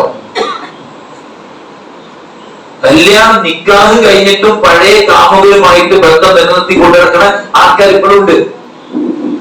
ഇതൊക്കെ ദാമ്പത്യ ജീവിതത്തിൽ പുതിയ സമൂഹത്തിലെ കുടുംബത്തിന് നേരിടുന്ന വലിയ പ്രശ്നങ്ങളാണ്. കാഴ്ചപ്പാടില്ലാത്തൊരവസ്ഥ, റിസ്ക് എടുക്കാൻ ഞാനില്ല, കല്യാണം തന്നെ എനിക്ക് വേണ്ട, ഞാൻ ആസ്വദിച്ച് ഒറ്റയ്ക്ക് ജീവിച്ചോളാം, എനിക്ക് ജോലി ഉണ്ടല്ലോ, വരുമാനം ഉണ്ടല്ലോ. ഇതൊക്കെ ഇന്നത്തെ വലിയ വെല്ലുവിളികളാണ്. അതുപോലെ തന്നെ മരുമകനെ പോലുള്ള ആഘോഷക്കാരുടെ പോലെ പേരുണ്ടാക്കി കൊടുക്കുക, ജോലി വാങ്ങിച്ചു കൊടുക്കുക, പൈസ മാസാമാസം കൊടുക്കുക. ഈ അടുത്ത് ബർത്തിന്റെ കേസ് കേട്ടപ്പോ എന്താ വെച്ച് കഴിഞ്ഞാല് ഓന് പിന്നെ അതായത് ഈ പാപ്പാര് ചിലപ്പോ നമ്മൾ ആരും കെട്ടാത്തോണ്ടാണ് എനിക്ക് മാറ്റിയൊക്കെ ഞാൻ തരാം, ചെങ്കിലൊന്നോളം കൊണ്ടിടക്ക് എന്ന കോലത്തിലാണ് ചില ബാപ്പമാര്. അതായത് പ്രതിമാസം ഓന് പൈസ ഇങ്ങനെ ഇട്ട് കൊടുക്കുക അക്കൗണ്ടിക്ക്. ഓനത് പണിക്കും പോവാതെ ഇങ്ങനെ പെരി കുത്തിക്കുക. മൊത്തത്തിൽ ഇന്നത്തെ ഒരു അവസ്ഥ എന്താ വെച്ച് കഴിഞ്ഞാൽ ആൾക്കാർ റിസ്ക് എടുക്കാൻ കഴിയില്ല. ഇവിടെ ക്ലാസ്സിനൊക്കെ വിളിച്ചാൽ ഓ ഈ മയത്ത് ക്ലാസ്സിനോ ഈ ഉതിർന്ന് ഭക്ഷണം കഴിച്ച് കിടന്നോണ്ടാന്ന് നോക്കാതെ അല്ലെ, റിസ്ക് എടുക്കാൻ ആൾക്കാർ കഴിയില്ല. കംഫർട്ട് സോണിൽ ഇരിക്കുക, ഫോൺ തോന്നി ഇങ്ങനെ ഇരിക്കുക, റിസ്ക് ഒന്നുമില്ലല്ലോ. ഹലോ ഗൈസ്, നമ്മൾ കശ്മീരിലേക്കാണ് പോകുന്നത്. നമ്മളിവിടെയല്ല, നമ്മളിവിടെ തന്നെ. ഓ കശ്മീർ മൈലിലേക്ക് പോയി യൂട്യൂബിൽ നിന്ന് വാങ്ങിയിട്ട് പാവങ്ങള് 3 കോടിക്ക് 4 കോടിന്റെ ഒക്കെ വില ഉണ്ടാക്കണേ. യൂട്യൂബർമാരെ. ഞമ്മക്ക് പണി ഇത് തോന്നി എങ്ങനെ ഇരിക്കുക. ഞങ്ങൾ കുട്ടികളോടൊക്കെ പറയുന്നുണ്ട്, 1 മിനിറ്റ് പരസ്യം, കോയും കുഞ്ഞാപ്പും കൂടിയിട്ട് 1 മിനിറ്റ് പരസ്യം അഭിനയിച്ചാല് ഒരു എത്ര കിട്ടണ അന്വേഷിച്ചു. അത് ഈ ഷോർട്സ് 1 മണിക്കൂർ കണ്ടിട്ട് 100 ഷോർട്സ് 1 മണിക്കൂർ കൊണ്ട് കണ്ടിട്ട് ഞമ്മക്ക് എന്താ കിട്ടണ? ഒന്നും കിട്ടുന്നത് മാത്രമല്ല, നമ്മുടെ തലച്ചോറും പോയി, ഓർമ്മശക്തിയും പോയി, ഉത്തരവാദിത്വം മറന്ന് പഠിച്ചോണ്ടിരിക്കുക, ബുക്ക് എടുത്ത് വായിച്ചുമ്പോത്തിന് ഫോക്കസ് നഷ്ടപ്പെടുക, ഒരുപാട് പ്രശ്നങ്ങൾ, കണ്ണിന് കാഴ്ച പോവുക. ഇതൊക്കെ എങ്ങനെ ഉണ്ടായതാ? ഇതൊക്കെ ഇതിന്നുണ്ട്. പിന്നെ ഓവർ ടെൻഷൻ ആണ് എല്ലാവർക്കും അല്ലെ? Over tension. നല്ല ആരോഗ്യമുള്ളവർക്ക് വന്നിട്ട് എന്നോട് എനിക്ക് ഭയങ്കര പേടി, മരിച്ചോ? അതെ, ഞാൻ യൂട്യൂബൊക്കെ നോക്കുമ്പോ ഓരോ അസുഖങ്ങൾ നോക്കുമ്പോ ആ അടയാളങ്ങളൊക്കെ ആളെല്ലാം ജിമ്മാണ്, എന്നിട്ട് ഓരോ ഭയങ്കര പേടിയോ മരിച്ചോ?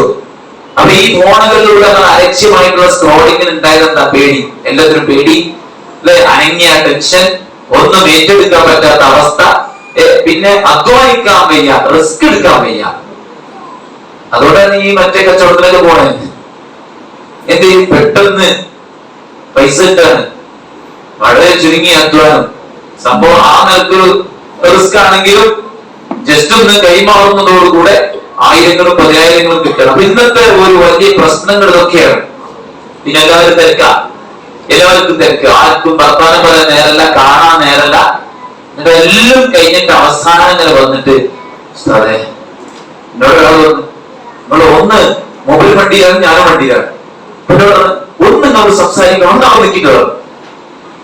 എന്നിട്ട് മൊബൈൽ ഇങ്ങനെ പാരലായിട്ട് നിർത്തിയേക്ക വണ്ടി. എന്നിട്ട് മൊബൈലിക്ക് ഞാൻ ഇവിടെ ഉണ്ടെന്ന് ഓർമ്മയിലല്ല, ആള് തിരിച്ചു നേരെ വണ്ടിന്റെ കാറുമൊക്കെ. എന്നിട്ട് വണ്ടി തന്നെ പറഞ്ഞ് ഇതൊക്കെ ഞാൻ നന്നാക്കി തരാം, എത്ര വർഷമായി മണ്ണിൽ. എന്റെ പിന്നെ മകള് ഓട് കയ്യിൽ നിന്ന് പോയി. മനസ്സിലായി? അപ്പൊ ഈ കയ്യിൽ നിന്ന് പോകുമ്പോഴാണ് ആൾക്കാർ ബോധം വെക്കുന്നത്. ഭയങ്കര മകൾ ഇരിക്കണ്ടായിരുന്നു. ഇപ്പൊ ഒത്തറിയിലാണ് ടീച്ചർ വിളിച്ചിരുന്നേ, മകനെ ചീത്ത പറഞ്ഞിട്ട് ബാപ്പ വിളിച്ചിട്ട് ഫുള്ള് ഫയർ അടിച്ചു കയറിട്ട്. അപ്പൊ ടീച്ചർ വെച്ച് മകൻ എത്രയിലാണ്? അപ്പൊ മുമ്പ് അടുക്കളയ്ക്ക് എടി ഓൾ എത്രയില്ലേ? ആ മുമ്പ് അങ്ങനെ തിരികൂട്ടിയിട്ട് ചീത്ത വിട്ടാണ്, എത്രയിലാണെന്ന് അറിയില്ല. അപ്പോ മക്കളുടെ കൂടെ, ഭാര്യയുടെ കൂടെ, കുടുംബത്തോടൊപ്പം ഇരിക്കാൻ ആർക്കും സമയമില്ല, വർത്താനം പറയാൻ ആർക്കും സമയമില്ല. അറിയാത്തോണ്ടും കഴിയാത്തോണ്ടുമല്ല, സ്നേഹം പ്രകടിപ്പിക്കാൻ അറിയാത്തോണ്ടും കഴിയാത്തോണ്ടുമല്ല. ആരോടും നല്ല സ്നേഹമാണ്, നല്ല റൊമാൻസ് ആണ്. കൂടെ പഠിച്ച ആൾക്കാരോട് ആ സിറാജ് എവിടെയാണ്, കാണില്ലോ, എന്താ ചായ കുടിച്ചോ, എന്തൊരു സ്നേഹം. എന്നാ ഹസ്ബൻഡ് രാവിലെ ജോലിക്ക് പോയതാണ്, മുമ്പത്തെ ഒരു മെസ്സേജ് അതൊന്നുമില്ല. ആകെ ഒരു മെസ്സേജ് വരുമ്പോ 500 തക്കാളി, 2 കിലോ സവാള, അല്ലെ കയ്യിൽ 500 രൂപ ഉണ്ടെങ്കിൽ അത് കാര്യമാക്കാൻ വേണ്ടി ഉള്ള ഒരു മെസ്സേജ് വരുന്നല്ലാണ്ട് വേറെ അനക്കുണ്ടാകാം. ബാക്കി സമയത്ത് എവിടെ നെറ്റ്, എവിടെ കോള്. ഒരു ദിവസം 5 മണിക്കൂറും 6 മണിക്കൂറും ഒക്കെ ഫോണുണ്ട്. ഇതൊക്കെ എന്തിനാ ഉപയോഗിക്കുന്നത്? അതിനൊക്കെ സമയമുണ്ട്. ആൾക്കാർ ചെയ്യുമ്പോ സമയമില്ല എന്ന് പറയാം. സമയമില്ല എന്ന് പറയുന്ന ആൾക്കാരോട് നമ്മൾ പറയുന്ന ഫോണിന്റെ സെറ്റിംഗ്സ് ഒക്കെ നൽകി, എന്നിട്ട് പിന്നെ അതിലുണ്ട് പിന്നെ ഒരു settings digital wellbeing and parental control എന്ന സാധനമുണ്ട്. ഡിജിറ്റൽ മനസ്സിലാച്ചാൽ അത് തുറന്നാൽ അറിയാം ഈ കാലത്ത് എത്രയാണ് ഫോൺ ഉപയോഗിച്ചത്. മനസ്സിലായല്ലേ? മൊബൈൽ തിരക്കാണ്, സംഭവം ഭയങ്കര തിരക്കുണ്ട്, ബിസിനസ് തിരക്കുണ്ട്, മറ്റു തിരക്കുണ്ട്. പക്ഷെ എന്നാ മൊബൈലിൽ എല്ലാ ഷോർട്സും എല്ലാ റീൽസും എല്ലാ സ്റ്റാറ്റസും ഒക്കെ നോക്കുന്നുണ്ട്. ഒന്നിനും സമയമില്ലേ, വീട്ടിൽ ഫുള്ള് പണിയാണ്, ഫുള്ള് പണി.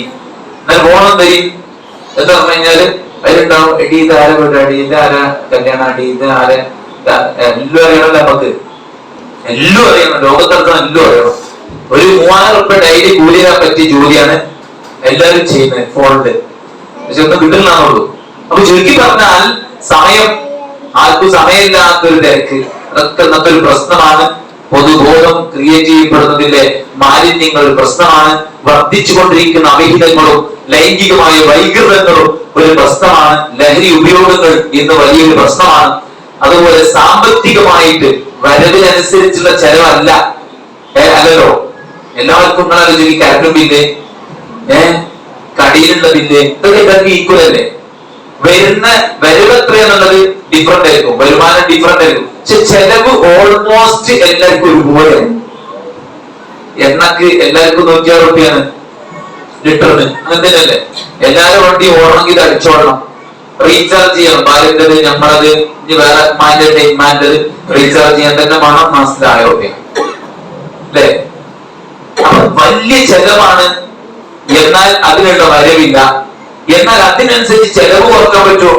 അപ്പൊ നമ്മൾ കുറഞ്ഞത്, അപ്പൊ നമ്മൾ കുറഞ്ഞവരായി. അപ്പൊ എല്ലാം നമ്മൾക്കും വേണം, എല്ലാവരും കാട്ടണ മാതിരി നമ്മളും കാട്ടണം. എല്ലാവരും മക്കളെയും പോലെ നമ്മളെ മക്കളെയും വളർത്തണം. ഇങ്ങനത്തെ ഒരു ധാരണ ഉള്ളത് കൊണ്ട് തന്നെ സാമ്പത്തികമായിട്ട് ആളുകൾക്ക് ഭയങ്കര ആർത്തിയും ഒരുപാട് അവിടെയും ഇവിടെയും കടം വാങ്ങി. ചില ആൾക്കാർ പണിയെന്ന് വെച്ച് കടം വാങ്ങും. ചില ഇതുവരെ ഉണ്ടാത്ത ഒരാള് അസ്സലാമലൈക്കും സുഖല്ലേ ചോദിച്ചാ വലൈക്കും സലാം അത്ര സുഖമൊന്നുമില്ല പറയും എന്ന് പറയേണ്ട അവസ്ഥയാണ്.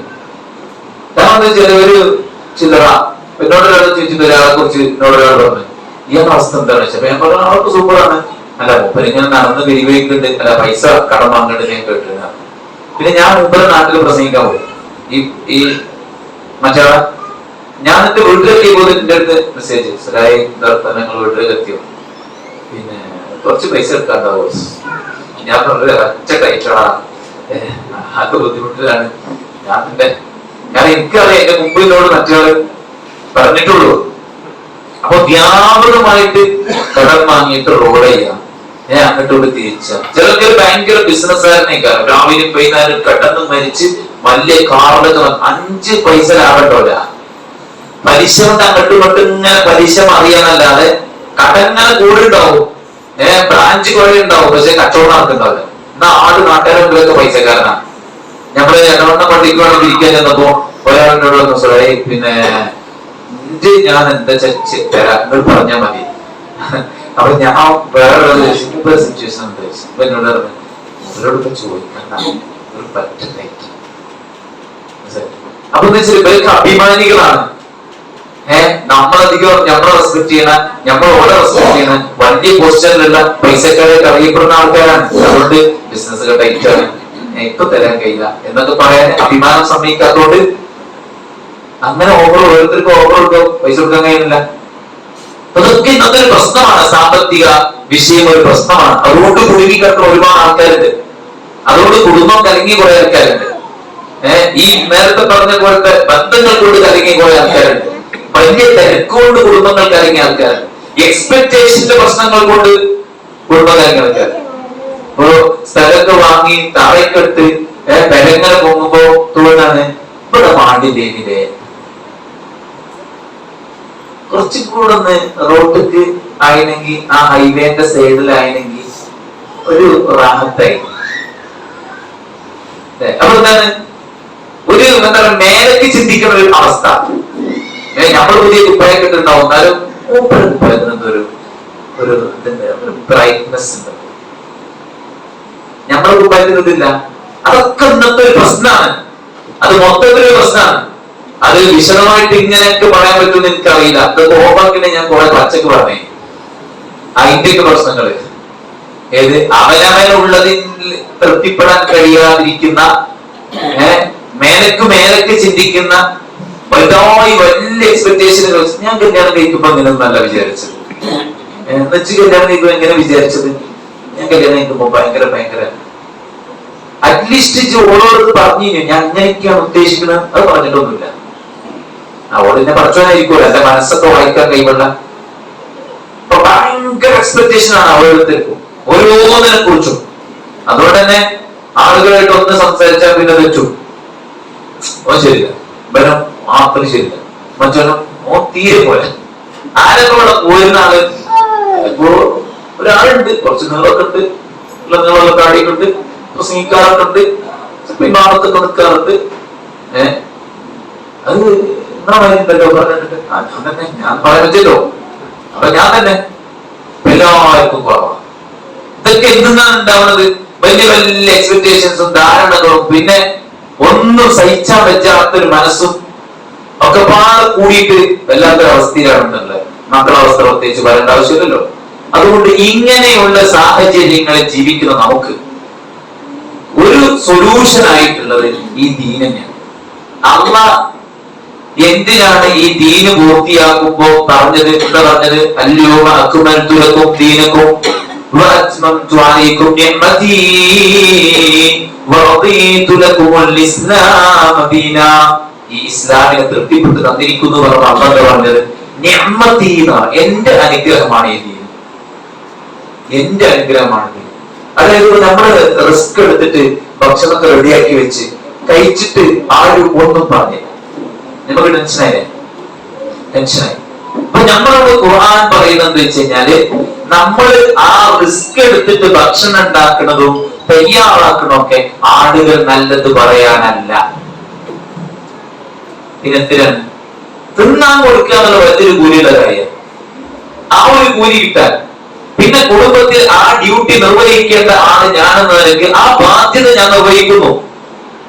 അത് എവിടെയാണ്? അങ്ങനെ തന്നെയാണ്.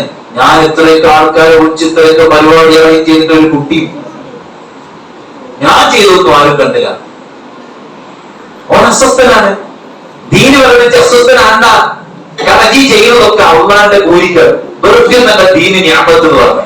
എന്തെങ്കിലും പ്രയാസം ഉണ്ടായാൽ നമ്മൾ ആകെ ഫ്രസ്ട്രേറ്റഡ് ആവും അല്ലെ? എന്നാൽ പ്രയാസം തരുന്ന എന്തിനാണ്? നബി പറയണം അല്ലാഹു സുബ്ഹാനഹു വ തആല ചില ആൾക്കാരെ ചില ദർജയിലേക്ക് ഉയർത്താൻ ഉദ്ദേശിക്കും. അങ്ങനെയുള്ള ആളുകളെ അവർ നല്ലോണം പരീക്ഷിക്കും. അപ്പൊ പരീക്ഷ ബാധിക്കുമ്പോൾ എന്ത് ചെയ്യണം? ക്ഷമിക്കണം, പ്രതിഫലം ആഗ്രഹിക്കണം, അക്ഷമ കാണിക്കരുത്. മനസ്സിലാക്കല്ലോ? അത് എന്തിനാണ്? അള്ളാഹ് എന്നെ ഉയരങ്ങളിലേക്ക് എത്തിക്കാനാണ്. മറ്റുള്ളവർക്കുള്ള സൗഖ്യവും സമാധാനവും സന്തോഷവും ഒക്കെ എനിക്ക് അല്ലാഹു ഇല്ലാതാക്കിയത് എന്ന് ഒരാൾ പ്രമാണത്തിൽ നിന്ന് മനസ്സിലാക്കുമ്പോ അയാൾ ഹാപ്പിയാണ്.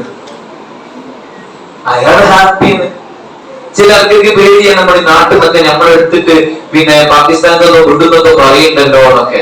പാകിസ്ഥാനിൽ ആൾക്കാർ എത്തിക്കണം എന്ന് നമുക്ക് പറയാറുള്ളത്. എവിടേക്കാണെങ്കിലും പാകിസ്ഥാനിൽ നിന്നല്ല, എവിടെയാണോ ഉള്ളത് അവർക്കൊന്ന് സേഫ് ആയിട്ട് എത്തിച്ചെന്നാ മതി. അവിടെ ഇവിടെ ഇട്ടിട്ട് എന്ത് ചെയ്യരുത്?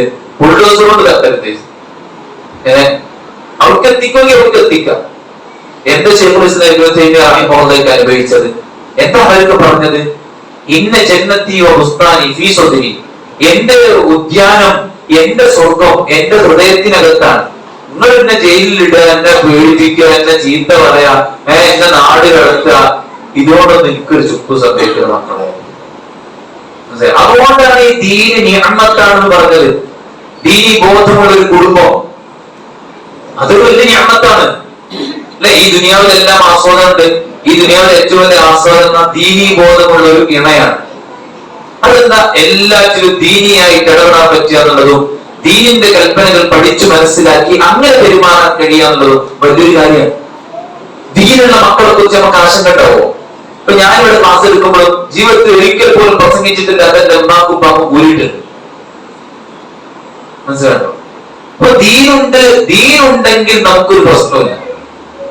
മക്കൾക്കാണെങ്കിലും നമ്മക്കാണെങ്കിലും ഹസ്ബൻഡിനാണെങ്കിലും നമ്മുടെ ഭാര്യക്കാണെങ്കിലും മാതാപിതാക്കൾക്കാണെങ്കിലും ദീനാണ് ഏറ്റവും പ്രധാനം. അപ്പൊ നമ്മള് ഇന്ന് പഠിപ്പിക്കേണ്ടത് എന്താണ്? ഞാൻ എന്റെ സഹപ്രവർത്തകരോട് പറഞ്ഞു, നമ്മള് ഓവർ സൈക്കോളജി ഒന്നും പഠിപ്പിക്കണ്ട. അതൊക്കെ പഠിപ്പിക്കാൻ കുറെ ആൾക്കാരുണ്ട്. നമ്മൾ കുട്ടിയൊക്കെ പഠിപ്പിക്കേണ്ടത് ദീനാണ്. അത് പഠിപ്പിക്കാൻ ഒരാളില്ലാതെ അല്ലെ? നമ്മൾ പഠിക്കുന്ന കാലത്ത് ഭയങ്കര ജാഗ്രതയല്ലേ കുട്ടികളുടെ വിഷയത്തിൽ അല്ലെ? എന്തെല്ലാം റിസ്ക് ആണ് നമ്മൾ ഏറ്റെടുക്കണം കുട്ടികളെ പഠിപ്പിക്കാൻ വേണ്ടിയിട്ട്. ഇല്ലാത്ത പൈസ ഉണ്ടാക്കിയിട്ട് ട്യൂഷൻ പറഞ്ഞയച്ചും അതാക്കി അതൊക്കെ ചെയ്തോളി.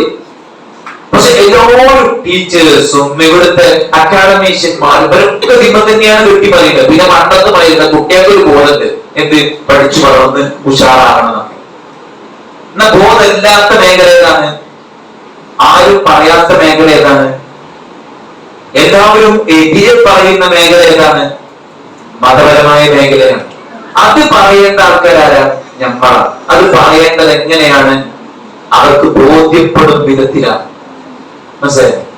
എന്തുകൊണ്ട് ആൺകുട്ടി ഒരു പെൺകുട്ടിയുമായിട്ട് പ്രേമത്തിലായിക്കൂടാ എന്ന് നമ്മൾ കുട്ടിയോട് പറയുമ്പോ അത് വ്യഭിചാരമാണ്, അതുകൊണ്ടുണ്ടാകുന്ന മറ്റു കാര്യങ്ങൾ ഇതെല്ലാം പറയുന്നതോടൊപ്പം ഒരു പെൺകുട്ടി എന്ന നിലക്ക് ഒരു ആൺകുട്ടി നിന്റെ അടുക്കിലേക്ക് വരുന്നതിന്റെ ഉദ്ദേശം എന്താണ്? മനസ്സിലാവോ?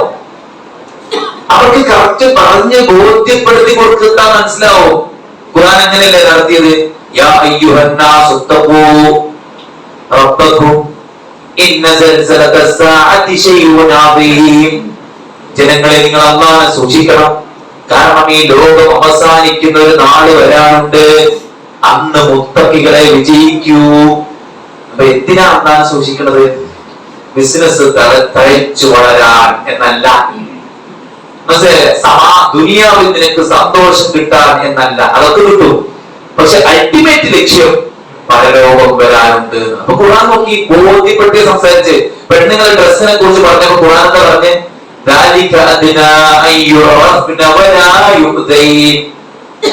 നീ തിരിച്ചറിയാനാണ്, നീ തിരിച്ചറിയപ്പെടണം. അതായത് ഒരു പെണ്ണ് പിന്നെ പർദ്ദയും നിക്കാബും ഒക്കെ ധരിച്ച് ഒരു ബസ് വെയിറ്റിംഗ് ഷെഡിൽ ബസ് കാത്തിരിക്കുമ്പോ അവളെ കാണുന്ന ആളുകൾക്ക് എന്താ തോന്നുക? അതൊരു ആ പെണ്ണ് നല്ല റിലീജിയസ് ആയൊരു പെണ്ണാണ്. പിന്നെ ആ പെണ്ണ് മോശമായിട്ട് പെരുമാറുമ്പോ മാത്രമാണ് ആൾക്കാരെ ആ ധാരണ തിരുത്തുക. അത് സംഭവം ഡ്രസ് മാത്രമേ ഉള്ളൂ, ആളുടൈപ്പാണ് എന്ന് ആ പെണ്ണിന്റെ സ്വഭാവം മാറിയെങ്കിലേ ആൾക്കാർ എന്ത് ചെയ്യുള്ളൂ, മനസ്സിലായി. അപ്പൊ ഈ വസ്ത്രം എന്താണ്? അത് നമ്മൾ ഒരു വിശുദ്ധയാണെന്ന് തെളിയിക്കാനുള്ളതാണ്. ഒന്ന്. രണ്ട്, നമ്മൾ ആക്രമിക്കപ്പെടാതിരിക്കാനാണ്. നിങ്ങൾ ഇപ്പോഴത്തെ ചാനലിലെ കൊണ്ട് ചർച്ചകൾ, ഇന്റർവ്യൂസ് നോക്കണ്ടേ, നോൺ മുസ്ലിംസ് ആയിട്ടുള്ള അമ്മമാരെന്നെ എതിർക്കും ഈ ലെഗിൻസിനെയൊക്കെ, അല്ലെ? സിനിമാ നടിമാരെന്നെ പറയുന്നത് കേട്ടിട്ടുണ്ട്, ഞാൻ പർദ്ദ ധരിച്ച് ട്രെയിനിൽ പോകുമ്പോൾ ആരും നോക്കില്ല, ഞാൻ വെറുതെ എനിക്ക് ചെയ്യുന്നുണ്ട്, കാരണം അവർ അഭിനയിക്കുന്ന ആൾക്കാരാണോ. ഇന്ന് ഞാൻ മറ്റുള്ള വസ്ത്രം ധരിച്ചിട്ട് ട്രെയിനിലൊക്കെ കയറുമ്പോ ആൾക്കാർ തോണ്ടാനും ചാരാനും ഞാൻ വിളിക്കാനും ഇതിനൊക്കെ ആൾക്കാർ വരും. അപ്പൊ ഇപ്പോഴുണ്ടാക്കിയെടുത്തെന്ന് വെച്ച് കഴിഞ്ഞാൽ അതൊക്കെ ആണുങ്ങളുടെ പ്രശ്നമല്ലേ? ഒരു നോൺ മുസ്ലിം സൈക്കോളജിസ്റ്റ് ആയ പെണ്ണ് അവർ പറയുന്നത് ഇത് ആണുങ്ങൾ കുഴപ്പമല്ലേ, ആണുങ്ങൾ നോക്കണത്, ആണുങ്ങൾ തൊടാൻ വരുന്നത് എന്ത് ചോദിക്കുന്ന ചില ആൾക്കാര് മനഃശാസ്ത്രം പഠിച്ചിട്ടില്ല. ആണിന്റെ മനഃശാസ്ത്രം പഠിച്ചിട്ടില്ല, പെണ്ണിന്റെ മനഃശാസ്ത്രം പഠിച്ചിട്ടില്ല. ആണിന്റെ മനഃശാസ്ത്രം എന്താണ്? ആണിനെ സംബന്ധിച്ചിടത്തോളം ഇത്തരം സെക്ഷലി അവനെ പിന്നെ ഉണർത്തുന്ന തരത്തിലുള്ള കാഴ്ചകളിലേക്ക് അവന്റെ ദൃഷ്ടി പോകും. അതുകൊണ്ട് കണ്ണിനെ താഴ്ത്തണം ആദ്യം പെണ്ണിനോടല്ല പറഞ്ഞ്, ആണിനോടാ പറഞ്ഞ്. പെണ്ണ് പർദ്ദ ധരിക്കണം എന്ന് പറയുന്നത് പെണ്ണുങ്ങൾക്ക് എത്ര പിന്നെ അത് ചെയ്യാൻ എത്ര റിസ്ക് ഉണ്ടോ അതിന്റെ 10 മടങ്ങ് റിസ്ക് ആണ് ആണുങ്ങൾ കണ്ണ് താഴ്ത്തണം എന്നത്. മനസ്സിലാക്കുന്നത്? അപ്പൊ ഇതൊക്കെ ഖുർആൻ ഒരു കാര്യം പറയുമ്പോ ബോധ്യപ്പെടുത്തിയിട്ടാണ് പറഞ്ഞിട്ടുള്ളത്. അപ്പൊ ആ ദീനിനെ ശരിക്കും ബോധ്യപ്പെട്ട് അതിലുള്ള വിശ്വാസം, അതിലുള്ള കർമ്മങ്ങൾ, അതിലുള്ള മറ്റ് വിഷയങ്ങൾ നിങ്ങളൊക്കെ അള്ള ഉണ്ടെന്നും അള്ള കാണുന്നുണ്ടെന്നും അള്ള എന്നെ പിടികൂടുമെന്നും അള്ള എന്നെ വിചാരണ ചെയ്യുമെന്നും അവന്റെ മുന്നിൽ ഞാൻ ചെന്ന് നിൽക്കണമെന്നുമുള്ള ഇസ്ലാമിന്റെ അടിസ്ഥാന വിശ്വാസം നമുക്കുണ്ടെങ്കിൽ എന്ത് തെറ്റ് ചെയ്യാനും നമ്മുടെ മനസ്സൊന്ന് വളർത്തും, പേടിണ്ടാവും. ഇനി എന്ന് പറയണമെങ്കിൽ അള്ളാനെ ശരിക്കും മനസ്സിലാവണം, അല്ലെ? അതിന് ഉൾക്കൊള്ളുന്നതോടുകൂടെ നമുക്കുണ്ടാവുന്ന തിരിച്ചറിയും ഒരു ഉൾക്കാഴ്ചയും ഒരു സമാധാനവും അത് വേറെ തന്നെ. അത് നമ്മുടെ മക്കൾക്ക് നമ്മൾ പഠിപ്പിച്ചു കൊടുത്തു കഴിഞ്ഞാല് ഒരു ഉടായ്പയും നമ്മുടെ മക്കൾ പോവില്ല, ഒരു സ്വകാര്യ ജീവിതത്തിലെ കുഴുക്കുത്തുകൾ അവർക്ക് ഉണ്ടാവില്ല. അങ്ങനെ ഒരു മതത്തിന്റെ ചാരത്തുള്ള ഒരു ലൈഫ് ഇന്ന് വളരെ അത്യാവശ്യമാണ്. കാരണം കുടുംബത്തെയും മനുഷ്യരുടെ ധാർമ്മികതയെയും തകർക്കാനുള്ള ബോധപൂർവമായ ശ്രമം ഇവിടെ നടക്കുന്നുണ്ട്. അതിനുള്ള സൊല്യൂഷൻ എന്താണ്? നമ്മൾ ദീന് പഠിക്കാം. നമ്മൾ പഠിച്ചിടണം, പഠിച്ചിട്ടില്ലല്ലോ. നമ്മളൊരു ജുമ കേൾക്കും, അത് കേൾക്കലാണ്. പിന്നെ ഇവിടെ ക്ലാസ് കേൾക്കും, അതും കേൾക്കലാണ്. പണ്ട് നിസ്കാരത്തിലെ പ്രാർത്ഥന അറിയാത്തത് ഇപ്പോഴും അറിയാത്തവരുണ്ട്. പണ്ട് മറ്റേതും അറിയില്ല, ഇപ്പോഴും അറിയില്ല. പണ്ട് മത്തയ്യാത്തുള്ള അറിയില്ല, അല്ലെ? പിന്നെ മൊബൈൽ കുറച്ചു നേരം ഉണ്ടാകും. പിന്നെ കുറെ നേരം കേട്ട് അതിന്റെ അടിയിലൊക്കെ മൊബൈൽ എന്ത് ചെയ്തിന് അറിയാം. ഇപ്പോഴും അറിയില്ല. നിസ്കാരത്തിന്റെ പൂർണ്ണമായ പ്രാർത്ഥനകൾ അറിയില്ല, അതിന്റെ അർത്ഥങ്ങൾ അറിയില്ല, ഒന്നും അറിയില്ല. എന്നാ പിന്നെ ഞമ്മക്ക് ഇനി പട്ടയെ ഞാൻ പഠിച്ചാൽ ബാക്ക് എന്നിട്ട് ഇങ്ങനെ വാട്സാപ്പ് ഇങ്ങനെ പഠിച്ചെടുത്ത്, ഫേസ്ബുക്ക് ഇങ്ങനെ പഠിച്ചെടുത്ത്, സൂം ഉപയോഗിക്കാൻ ഇങ്ങനെ പഠിച്ചെടുത്ത്, യൂട്യൂബ് സെർച്ച് ചെയ്യാനും നോക്കാൻ തോണ്ടാൻ സബ്സ്ക്രൈബ് ചെയ്യാനും ഫോളോ ചെയ്യാനും കമന്റ് ചെയ്യാനും ലൈക്ക് ചെയ്യാനും ഷെയർ ചെയ്യാനൊക്കെ ഞാൻ പഠിച്ച് നമ്മൾ ഐഷാസ് കിച്ചൺ വരെ പഠിപ്പിച്ചത് അല്ലേ കൊറോണ കാലത്ത്. അപ്പൊ ഞമ്മക്ക് അറിയാത്ത പണ്ട് എക്കൗണ്ടിന്റെ സാധനം മൊബൈലോ എന്ന് ചോദിച്ചു കഴിഞ്ഞാൽ ആൾക്കാരൊക്കെ എന്താണെന്നറിയാം, ഇതിന്റെ സെൻസർ എന്തൊക്കെ എപ്പോഴും തോന്നുന്നുണ്ട് എന്ന് പറയുന്ന അവസ്ഥയിലേക്ക് വളർന്നിടണമെങ്കിൽ ആ വിവരവും വിദ്യാഭ്യാസവും ദീന് പഠിക്കുന്ന കാര്യത്തിൽ എന്താ ഉപയോഗിക്കാത്തത്? അതിലെന്താ പ്രശ്നം ചോദിച്ചു കഴിഞ്ഞാല് നമ്മളൊരു സമയം ഫിക്സ് ചെയ്ത് നമ്മൾ പഠിക്കുന്നതാണ്. അല്ലാതെ തന്നെ പഠിച്ചു ഈ ക്ലാസ് കഴിഞ്ഞിട്ട് കുറെ ആൾക്കാര് ശരിയാണ് മുമ്പിൽ പറഞ്ഞൊക്കെ ശരിയാണ്, അങ്ങനെ നിങ്ങളെ ശരിയിട്ടാൻ വേണ്ടി അല്ല എത്ര കിലോമീറ്റർ വണ്ടി ഓടിച്ചു വന്നേ, പഠിച്ചോണ്ട് ശരിക്കാൻ മതി. നമ്മൾ ശരിട്ട് പോയിട്ട് കാര്യമില്ല. ഓരോ ക്ലാസ്സിലും വരുമ്പോ ശരിയാതെ നമുക്കും അറിയില്ല ഈ നിസ്കാരത്തിലെ പ്രാർത്ഥന നിങ്ങൾക്കും അറിയില്ല. അതിന്റെ അർത്ഥം ഈ നിസ്കാരമൊന്നും മര്യാദക്കല്ലാന്നാ. അപ്പൊ ഇതൊക്കെ എപ്പോഴും പഠിച്ച ഇന്ന് പഠിച്ച നേരല്ല, കാരണം 10 നാളെ പഠിച്ചോളി. മറ്റന്നാളായിട്ട് ഒരു ദിവസമല്ല. അപ്പൊ പെട്ടെന്ന് പഠിച്ചേണ്ടി ഉണ്ടാവും, കാലതാമസം പഠിച്ചേണ്ടി ഉണ്ടാവും. അത് പഠിക്കാനും സമയത്തൊക്കെ കണ്ട് നമ്മൾ വായിക്കാനും പഠിക്കാനും കേൾക്കാനും ഉള്ള കോഴ്സുകളിലൊക്കെ പങ്കെടുക്കാനും QHLS ഒക്കെ ഉണ്ട്. അത് ഒരു ദിവസമൊക്കെ വരും. ഈ പ്രവാസികൻ ഇപ്പൊ പറപ്പൂർ പോലെ ഇവിടെ വന്നല്ലോ, മൂപ്പര് നാട്ടില ആണോ? മൂപ്പർക്കല്ല എന്തായാലും ദൂരം. ഞാൻ ഇടപെടുന്നേ എനിക്കല്ലേ ദൂരം. ഞാൻ ഇങ്ങനെ ഇവിടെ എത്തി, എന്റെ കണ്ടറിയെ എഴുതിച്ചിക്കാണേ, അങ്ങനെ ഞാൻ ഇവിടെ എത്തിയത്. ഹുസൈൻ സർബി ഷാർജിന്ന് എങ്ങനെ ഇവിടെ തിരൂര് ഇരുന്ന് ബ്ലോക്ക് ചെയ്യാൻ ഡേറ്റ് കലണ്ടറില്, എന്നിട്ട് ഫ്ലൈറ്റ് ബുക്ക് ചെയ്തിട്ട് പോരുകയാണേ. ഞമ്മളെങ്ങനെ ക്ലാസ്സിലെത്തുക? ഓർമ്മണ്ടി വരാ ലെവല്ല, അങ്ങനെയല്ല. അത് മൊത്തം ബ്ലോക്ക് ചെയ്യണം. കലണ്ടർ എടുത്തിട്ട് ചൊവ്വാഴ്ച ഇങ്ങനെ കലണ്ടർ എടുത്തിട്ട് ചൊവ്വ എടുത്തിട്ട് ഇവിടെ താഴെ ഇതിനെ ടെക്സ്റ്റ് ചെയ്യണം QHLS, അടുത്ത ചൊവ്വ എടുത്ത QHLS, അങ്ങനെ ഓരോ മാസം ഫുള്ള് മാർക്ക് ചെയ്യും. അപ്പൊ ഇങ്ങനെ നമ്മളെ കല്യാണം എന്നപ്പോ തക്കാരം ഓനപ്പോ തക്കച്ചണല്ലോ, എന്നപ്പോ തക്കാരൊക്കെ 23-ാം തീയതി 22-ാം തീയതി ചൊവ്വാഴ്ച അന്നാക്കാം. അപ്പൊ ഞാൻ കലണ്ടർ എടുക്കുമ്പോ QHLS അന്ന് പറ്റില്ല, അന്ന് QHLS തക്കാരം ബുധനാഴ്ച ആയിക്കോട്ടെ. അല്ല അവിടെ പറ്റൂല, അതുപോലെ പിന്നെ അന്ന് ഒഴിവുണ്ടാവുള്ളൂ. അന്ന് പിന്നെ നിങ്ങളെല്ലാരും പാടെ കൂടിയിട്ട് സർക്കാർ പുസ്തകമാക്കി ഞാൻ QHLS കഴിഞ്ഞിട്ട് ചോദിച്ചാൽ അവിടെ വരാം. അതാണ് നിലപാട്. അങ്ങനെ പ്രഭാഷകന്മാർക്ക് അവിടെ എത്തണം. അല്ല ഓർക്ക് പണിയില്ലേറ്റ, ഓർക്ക് പെണ്ണുങ്ങളും കുട്ടികളിലേറ്റ, ഓരൊക്കെ ഇരിക്കാൻ അവർക്ക് ബൂതിയില്ലേറ്റ, ഞമ്മക്ക് അവിടെ ഇരിക്കാൻ ബൂതിയില്ലേറ്റ, ഡേറ്റ് വിളിച്ചാണ്ട് ഒഴിവുള്ള ദിവസം ആലോചിച്ചാണ്ട് ലോക്ക് ചെയ്ത കളിയാണ്. അങ്ങനെ നമ്മൾ എത്തി. അപ്പൊ നമ്മൾ എന്ത് ചെയ്യണം? ഡേറ്റ് ബ്ലോക്ക് ചെയ്യണം. പിന്നെ നിത്യവും നമുക്കൊരു ഷെഡ്യൂൾ വേണം. രാവിലത്തെ ഒരു സമയത്ത് തഫ്സീർ വായിക്കാനോ ഖുർആൻ വായിക്കാനോ ക്ലാസ് കേൾക്കാനോ, കുട്ടികൾക്ക് ഉറങ്ങുന്ന സമയമാണ്. സുബഹി കഴിഞ്ഞിട്ടുള്ള കുറച്ച് സമയം നമുക്ക് ഫ്രീ ഉണ്ടാവും. അപ്പൊ പെണ്ണുങ്ങൾക്ക് അടുക്കളയിൽ പിന്നെ രാവിലത്തെ ഉണ്ടാക്കാനൊക്കെ എടുക്കുന്ന ആ ഒരു സമയത്തിന്റെ കുറച്ച് മുമ്പുള്ള സമയം, ഒരു അരമണിക്കൂറൊക്കെ നമുക്ക് ഫ്രീ ഉണ്ടാവും. ചിലർക്ക് ഉറങ്ങി തീർക്കും, ചിലർക്ക് 12 മണിക്ക് അടച്ച ഫോൺ എടുത്തുകൊണ്ട് ആരെങ്കിലും നട്ടപ്പായിക്ക് മെസ്സേജ് അയച്ചിരുന്നോ അല്ലെ, നമ്മുടെ ബാച്ചൊക്കെ ഒന്ന് എടുത്തു നോക്കും. ആ ബാച്ചിൽ എല്ലാവരും ലൈവ് വരുന്നുണ്ട്, ഞാൻ ഉറങ്ങിപ്പോയി, ഹലോ സോറി ഞാൻ ഉറങ്ങിപ്പോയതാണ്, ഓ പുറത്ത് നിൽക്കുന്നു ആമീൻ. വെറുതെ അവനവന്റെ സമയം കഴിഞ്ഞിട്ട് അവസാനം കൊണ്ടേ കബറിലെത്തുമ്പോ ഏതൊരു കാക്ക മരിച്ചിടുന്നവരാണ്. ആ അവിടെ കാക്ക ഒതുക്കുന്ന പള്ളിയിലൊക്കെ വരലുണ്ട്, ക്ലാസ്സൊന്നും വരലില്ല, അടുത്ത് പള്ളിയിലൊക്കെ വരലുണ്ടോ ഇവളുടെപ്പോ. അതുകൊണ്ട് കാര്യമില്ല. പക്ഷെ എന്നല്ലെങ്കിൽ നാളെ നമ്മൾ മരിക്കുമ്പോ നമുക്ക് എന്തെങ്കിലുമൊക്കെ ഇല്ലെങ്കിൽ നമ്മൾ കുടുങ്ങും. കയ്യിൽ പൈസ എന്തെങ്കിലും ആരെയും സഹായിക്കാണ്ടാവും. രോഗം വന്നാൽ ഡോക്ടറെ കാണിച്ചിട്ട് മരുന്ന് വാങ്ങാം. പ്രൈവറ്റ് പോകാൻ പൈസ അല്ലെങ്കിൽ ഗവൺമെന്റ് മെഡിക്കൽ കോളേജിലോട്ട് കിട്ടണ മരുന്ന് കഴിച്ചിട്ട് മാറ്റാൻ നോക്കാം. മാറിയില്ലെങ്കിൽ ആള് മരിച്ചു പോകും. എന്നാൽ അത്ര പ്രശ്നമല്ല. പക്ഷെ മരിച്ചിട്ട് നമ്മുടെ കബർ സുസ്ഥമല്ലെങ്കിൽ, നമ്മുടെ പരലോകത്തെ ഹിസാബ് എളുപ്പമല്ലെങ്കിൽ, അള്ളാന്റെ മുമ്പിൽ നമുക്ക് സ്വർഗമില്ലെങ്കിൽ, നമ്മൾ കുറെ ചൊറുക്കുണ്ടായതുകൊണ്ടോ നമുക്ക് നല്ല വില ഉണ്ടായതുകൊണ്ടോ നമ്മൾ എല്ലാ യൂട്യൂബ് ചാനലും നോക്കി എൻജോയ് ചെയ്തോണ്ടോ ഒരു ബെനിഫിറ്റ് ഉണ്ടാവും. അതുകൊണ്ട് പാഴാകുന്ന സമയം നമ്മുടേതാണ്, നശിച്ചു തീരുന്നത് നമ്മുടേതാണ്, ഈ സമയം സ്വർഗം വാങ്ങാനുള്ളതാണ് എന്ന് തിരിച്ചറിഞ്ഞിട്ട് ഒരു മാറ്റത്തിന് നമ്മൾ തയ്യാറാണ്. നല്ല റിസ്ക്കാണ് ഇപ്പോഴത്തെ കാലത്ത് മാറുക എന്നുള്ളത്. പ്രത്യേകിച്ച് ഫോണൊക്കെ മാറ്റിക്കുക എന്നുള്ളത് നല്ല ബുദ്ധിമുട്ടുള്ള കാര്യമാണ്. ബുദ്ധിമുട്ടി മാറ്റണം, മനസ്സിലായി? അങ്ങനെ ഒരു മാറ്റം ഉണ്ടാവുമ്പോൾ നമ്മുടെ മക്കളും മാറും. നമ്മൾ പോയി നോക്കിയിട്ട് നാളെ മൈലിമിന് എല്ലാവരും ഒരു ഖുർആൻ എടുത്ത ഓതി നോക്കിയാൽ ബാപ്പാരും കുട്ടികൾ ഓട്ടോമാറ്റിക്കലി ആ ടേബിളിന് ചുറ്റും ഇരുന്നിട്ട് ഓതും.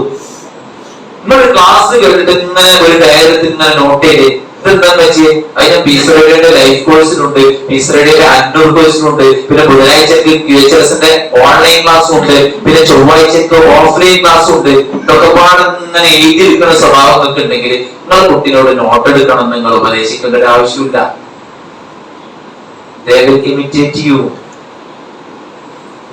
നമ്മളാണ് നമ്മുടെ കുട്ടികളുടെ മാതൃക. അതുകൊണ്ട് നമ്മുടെ കുടുംബം, ഇന്ന് ആധുനിക കുടുംബം അനുഭവിക്കുന്ന എല്ലാ ക്രൈസിസിനുള്ള സൊല്യൂഷൻ ഖുർആൻ പഠിച്ചിട്ട് മതബോധത്തിൽ ജീവിക്കുന്ന ഒരു അന്തരീക്ഷത്തിലേക്ക് നമ്മൾ വരിക എന്നുള്ളതാണ്. അങ്ങനെ മുന്നോട്ട് പോകുമ്പോൾ ഭയങ്കര സമാധാനവും സന്തോഷവും ഉണ്ടാവും. അതിന് നമ്മൾ സമയം അലോട്ട് ചെയ്യുക, വേസ്റ്റ് ആയി പോകുന്ന സമയത്തെ നമ്മൾ സേവ് ചെയ്യുക.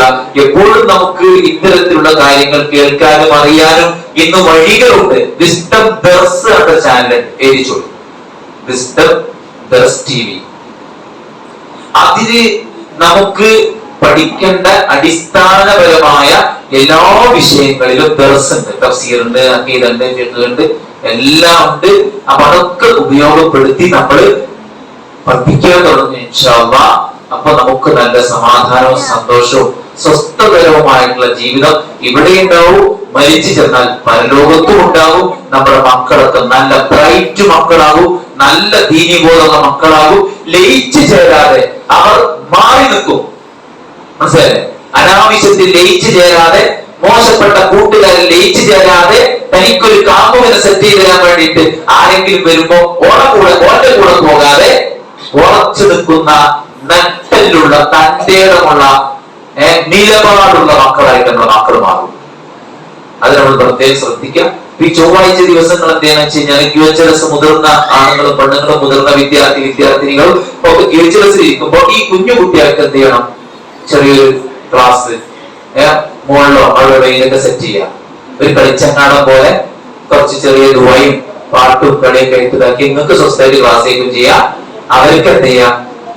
അവർക്ക് ആ സമയം യൂസ്ഫുൾ ആയിട്ടുള്ള കാര്യങ്ങളിൽ മുഴുകുകയും ചെയ്യാം. അങ്ങനെ നമ്മൾ ഇത്തരം കാര്യങ്ങളൊക്കെ ഒന്ന് ശ്രദ്ധിക്കും. ഇൻഷാ അല്ലാഹ് അല്ലാഹു സുബ്ഹാനഹു വ തആല ഏറ്റവും സ്വസ്ഥകരമായ സമാധാനകരമായ ജീവിത അന്തരീക്ഷം നമുക്ക് ഈ ലോകത്തും പ്രദാനം ചെയ്യട്ടെ. നമ്മുടെ എല്ലാ വീഴ്ചകളും അല്ലാഹു വിട്ടുകൊടുത്ത് മാപ്പാക്കി തരട്ടെ.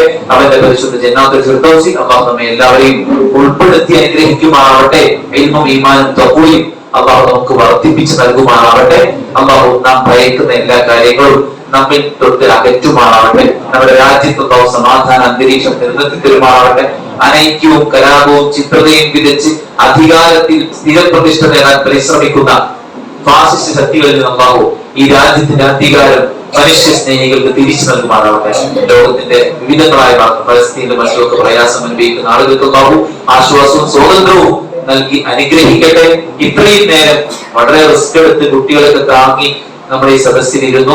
ഈ സദസ്സ് മഹനീയമായ ഒരു സദസ്സാണ്, ഒരുപാട് കൂലി കിട്ടുന്ന സദസ്സാണ്. അല്ലാഹു ഇതിന്റെ എല്ലാ പ്രതിഫലവും നമ്മുടെ രേഖയിൽ രേഖപ്പെടുത്തുമാറാവട്ടെ. ഇനിയും നല്ല മനസ്സിന് കുളിരും സമാധാനവും സന്തോഷവും കിട്ടുന്ന ഇത്തരം മജ്‌ലിസുകളിൽ ഒരുമിച്ചിരിക്കാൻ അല്ലാഹു നമുക്ക് തൗഫീഖ് നൽകട്ടെ. വഅഖൂലു ഖൗലി ഹാദാ വഅസ്തഗ്ഫിറുല്ലാഹ ലി വലക്കും ഫസ്തഗ്ഫിറൂഹു ഇന്നഹു അൽ ഗഫൂറുർ റഹീം. വസ്സലാമു അലൈക്കും വറഹ്മത്തുള്ളാഹി വബറകാതുഹു.